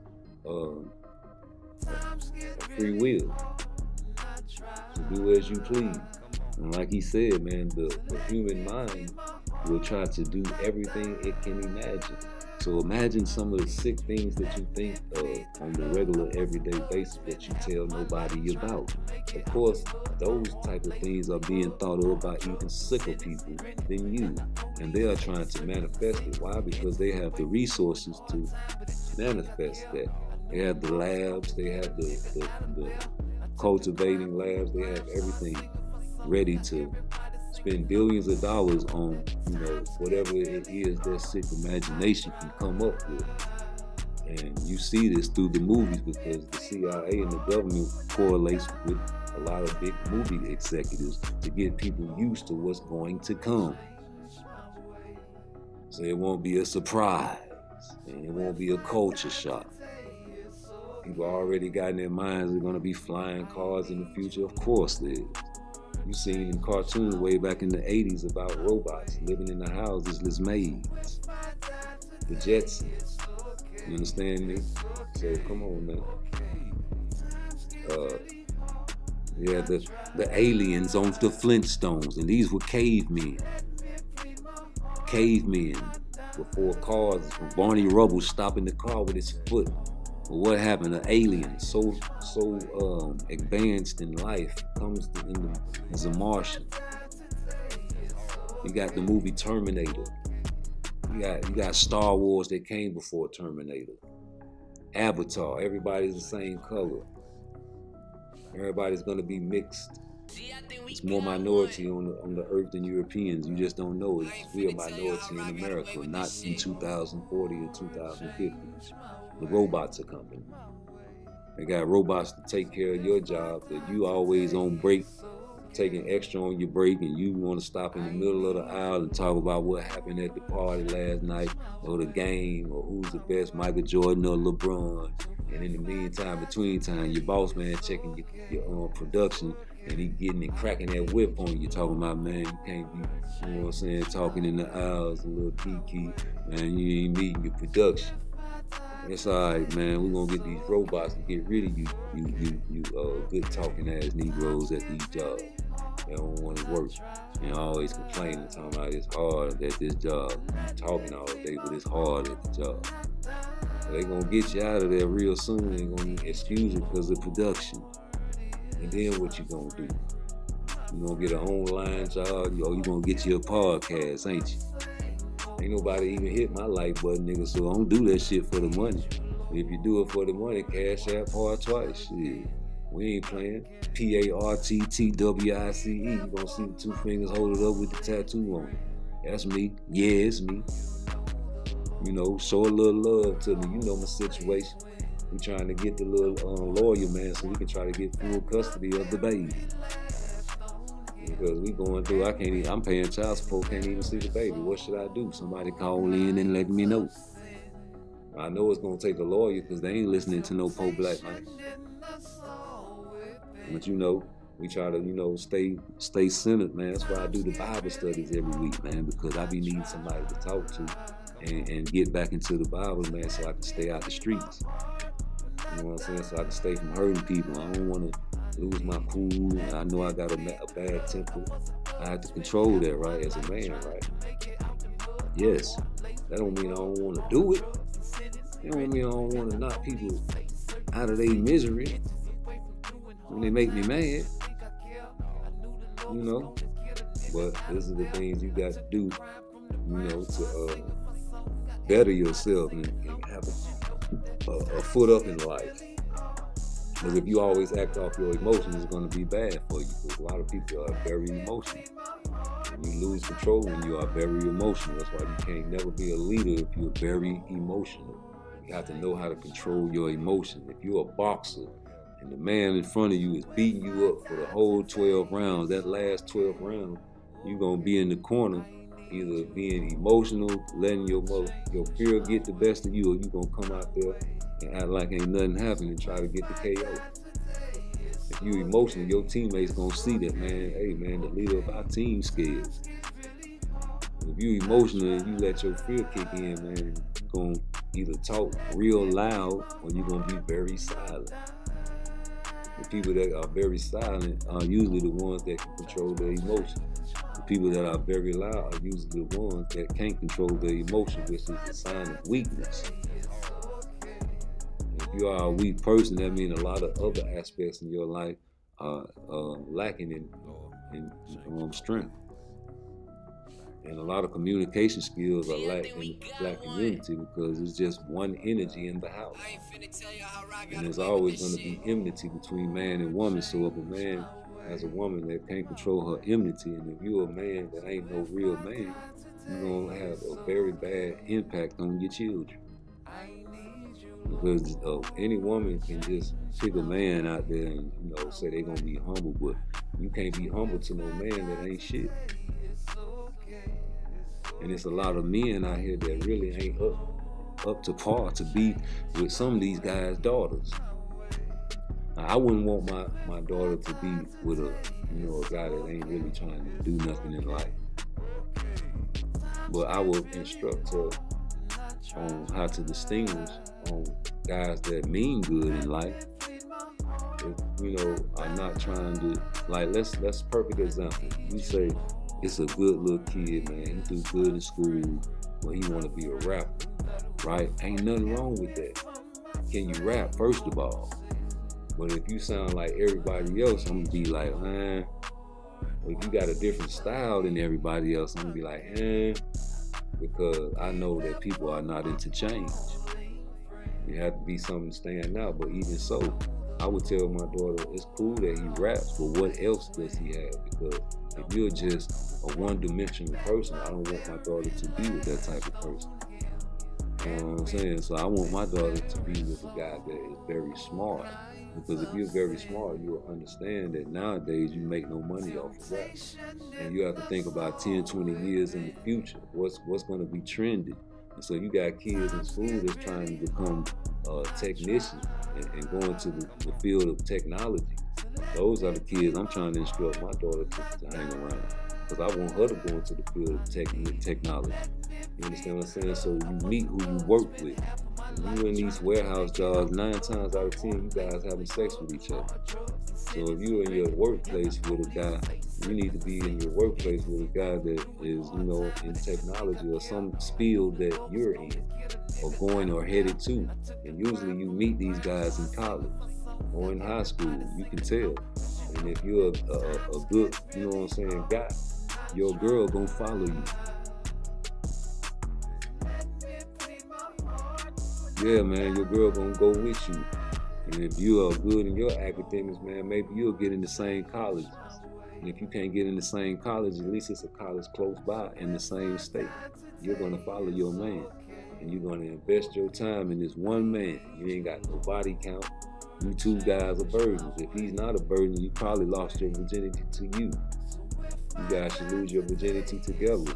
But as long as it's safe sex and you're not trying to have children right now, you got to make sure this guy gets his job and you get your job, and then you can have children. And whoever makes the most money, you know what I'm saying, you stack that money together, and then you have a family, and then when it's time for your paternity, you can either quit your job or take a paternity and come back, or then just say, you know what, I'm going to raise the child. But either way it go, it got to have 2 household parents. And that's why all I'm promoting. I ain't telling women to just stay home. If you want to work, but don't kick your man out, don't leave your man. 9 times out of 10, men don't leave women. They hate when they gal leave. That's why they lie to their girl when they cheat. So who want to tell their girl they cheat and take a chance on losing this girl? And women don't understand that some men just can't control their urges. It's different between being a man and a woman. Some men can't control the temptation is very real.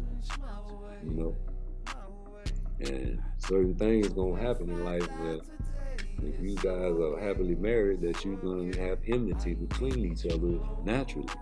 It's just gonna be there, but as long as you understand that it's for better or for worse, right? Through sickness and health, right? Till death do us part, right? So why don't you honor them vows if you're a Christian? And I would tell my girl that, like, yo, if you want to marry a Muslim, you're gonna have to be Muslim. If you want to marry a Christian, you're gonna have to be whatever your man is. There's no way around that, because you have to submit. You have to let him run shit, and you have to be smart on who you pick. If you pick a dummy and you submit to a dummy, what that say about you? And I don't want to raise no dummy, so I'm gonna tell my daughter the real before. It's like you kids that still believe in Santa Claus, man. You got kids 9, 10 years old don't believe it's still Santa Claus because their mother wants them to act good. Baby start crying, they immediately pick them up. You got some guys that only come around when they pay the child support or visitation, man. I'm not that type of father. I be wanting to see my daughter every day. Like when I get off of work, I be wanting to see my baby, or FaceTime or something every day. Like just like you want to see your daughter every day and be with your son every day. I'm one of them type of guys. When I got out the penitentiary, man, I try to reach out to my older daughter, but it's been a long time, so we don't know each other. We're separated, so I needed another child because I know the importance of spreading your seed and fulfilling the oath of the Bible. Be fruitful and multiply. God sent me a woman that was unscrupulous for a reason. I'm trying to figure it out. Maybe it was to get full custody of the baby and teach her the teachings of how to be a successful black woman living in this wicked world. Because if you want to be a thought baby, I can't stop you, but I'm not going to raise you like that. I ain't going to stop you from dancing and kicking it. I'm going to tell you, them songs you singing about is the opposite of how you live. And you can bop your head to it because we got the blood of Cain in us, and we going to listen to murder music and all this stuff about killing people as long as the beat good, right? And you just got to know how to differ the lyrics from the beat. because the lyrics are hypnotizing people into being evil. And if you sing the words enough, it's like a chant. And we have to understand that certain songs are chants. And if you believe in the Bible, you believe in the spirits. So if you hear somebody always talking about killing somebody or selling their body like a prostitute, that's what you're going to be manifesting in a seed inside of your brain. Like it's cool and it's okay. And when somebody tells you something different, you're going to always look at it your way and not look at all four corners of the globe. Like I said, a child needs both energies in the house. Number one, a mother and a father. Number two, you got to have a house to have the energy inside the house. So therefore, a man should be a man and not try to start a family if he's not sure he's going to be able to take care of a child. That goes to the third corner of the house. You got to pick a good woman that you feel like you can die for. Because anytime a woman opens her legs for you, it's a chance that you can get her pregnant. And if you're not willing to die for this woman, man, you're going to put a seed in this woman that you will die for. And she's going to let a seed come inside of her that she would die for, but she won't care about you. She don't want to die for you. But you got to be willing to die for her. So you have to have that mutual understanding. You got to teach your daughter these things. Not trying to say that, oh, if you don't kill this nigga for me, I ain't gonna be, you know what I'm saying? No. If we out and about in the public, and something happen, he got to be able to pull you out of harm's way and jump in front of the harm's way and fight a battle for you. And if a girl trying to fight you, you pull you out of harm's way and tell the girl to go on about her business. And get between the girl and her. Not try to let your woman fight. Your girl should be humble enough to submit to the situation at hand and don't say nothing and let me handle it. And if she hits me, I can handle that. But at the same time, we backing away from the situation. Now, if it comes to a point where I have to defend myself and you, I'm going to do that. But you're going to be untouched and unscathed and unharmed. I don't want to see my woman fight unless she absolutely has to, if I'm not around. And you shouldn't be nowhere out in the public if you ain't got your mind with you. Those are the things that I want to teach my daughter. And she has two brothers that are not for me. Well, I wish I had a chance to tell them boys, hey man, you're supposed to protect your sister. And you're really not supposed to let her go out nowhere on her own. And she got a boyfriend. Hopefully, if I can teach her right, she's going to have a boyfriend that, you know what I'm saying, will protect her. And just because you are smart and you a nerd don't mean you have to be weak. You have to have parents that teach you that being smart is essential more than being tough. Not to say that being tough is not essential, because any girl that I'm with, I refuse to let her be with a boy that ain't gonna try to work out and do nothing physical.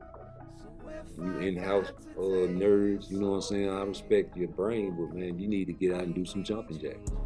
It's a new world now, so now you got guys out here, fitness junkies, but still do the school work, but they have no social life. So it's always an unbalance. You have to be balanced on all four corners. But I'm not finna get here and talk your ears off, man. And for the Muslims, man, peace be unto you. Assalamu alaikum.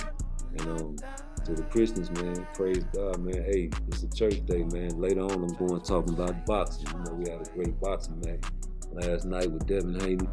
He showed off. He did his thing, man. You know, and congratulations. So no hate here. I already knew you was great. So what we're gonna do is get off this live, man, get something to eat, man. You know you gotta eat after church, man. And man, hey man, I sure will appreciate it. You hit my like button. You know what I'm saying? Don't hate, participate. But I'd rather for you to donate. Cash App PARTTWICE, PARTTWICE for me. Do that for me. You understand me? So we can try to get this lawyer up, man. I'm very serious about getting custody of my baby, man. I mean, I came to the door one day, opened the door, and Black and Mild smoke was coming out the car, man. The baby in the baby seat, man. I don't like that, though. You know what I'm saying? I mean, she done left crazy messages to my mama all the time. You know, when mama's sick, going through chemo and all that, right? So, man, you don't do that, man. Like, we got to do something about this, man. It's causing, you know, too much. Like, anytime, like, when I started doing this podcast and all that, you know, I'm talking to the people trying to, you know, bring awareness. It's like it's the devil coming at me at full force now. And people gonna try to disclaim me and talk bad about me. And, you know, I got my baby mama doing this and that to me. And it's like the devil coming at me at all four fronts. So I'm gonna need you guys to pray for me. All I'm doing is reading the word, trying to inform the youth. You know what I'm saying? This is why I'm online. And of course, I'm gonna talk my football, basketball, and boxing. But you know, that's what men do. But we gonna have church every Sunday, man, as long as I can, man. You know, hit the like button, like, share, and subscribe. You know, the vibe, you know, Shadow Band Man on YouTube, man. I say things that people want to say, but can't say, and wish they could say. Glad I'm saying it, but when they get on their channel, they try to act like they ain't about what I say. So I say to you guys, man, have a Merry Christmas if that's what you believe in, man. And if you don't, man, I can't say why you should or should not, because it is a man-made holiday, and I know it's a money grab, but we gotta still represent and remember, you know what I'm saying, the ancient scriptures. And I say with Christmas, let me tell you, just like Thanksgiving, I participate. I don't celebrate. You know what I'm saying? Just because I don't celebrate Christmas don't mean I'm not a Christian. You know what I'm saying? But I understand what it is. It's a money grab. But it's also a time where you can get together with your family, because they so indoctrinated in the European standard that we're going to follow any type of thing that's going to get all our money. What makes you respect that holiday so much that you would go to your grave until you 80, 90 years old trying to buy a person a Christmas present on the day you know Jesus wasn't even born on? Same with Thanksgiving. You know these folk came over here and slaughtered these Native Americans for their land. And they came over and broke bread with us, called it Thanksgiving, and fed the Europeans that came over here. They were strangers. They fed them. And they slaughtered them and killed them after they fed them. Ain't that something? When you say Thanksgiving, man, what makes you respect that holiday so much? I tell you what makes you respect these holidays so much, because we was indoctrinated. We was brainwashed to accept what they accept. Excuse me. It's their holidays, man. Juneteenth ours. Why don't we wrap up some gifts and make that our Christmas? Excuse me.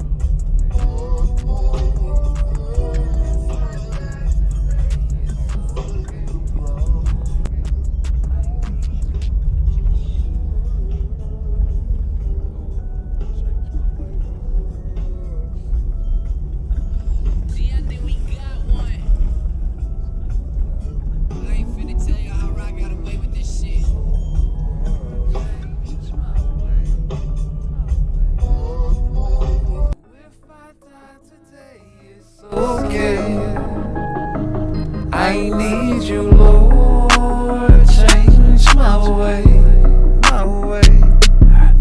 So if I die today, it's okay, I need you, Lord, change my way. So if I die today, it's okay, Times get really hard and I try. Let me plead my heart when I die. I need you, Lord, is my friend. That will forgive me for my same old sin. But I need you, Lord, once again. Be there for my falling friend.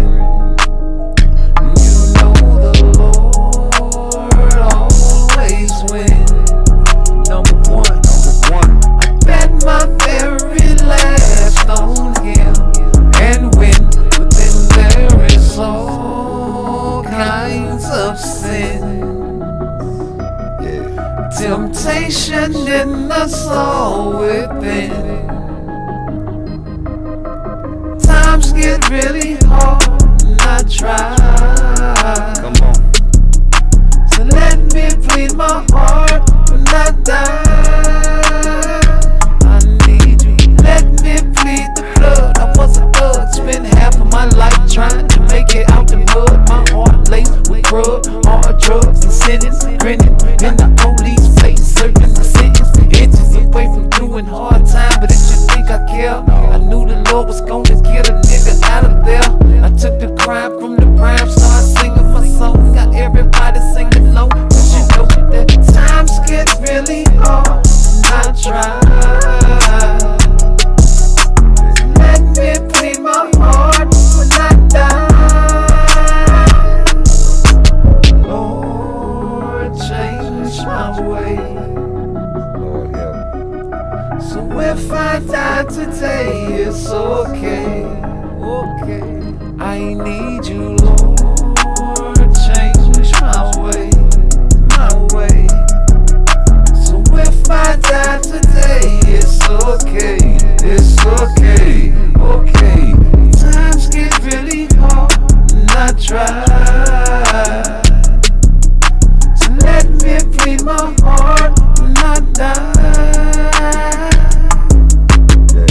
change my ways. Gee, I think we got one. So if I die, I ain't finna tell you how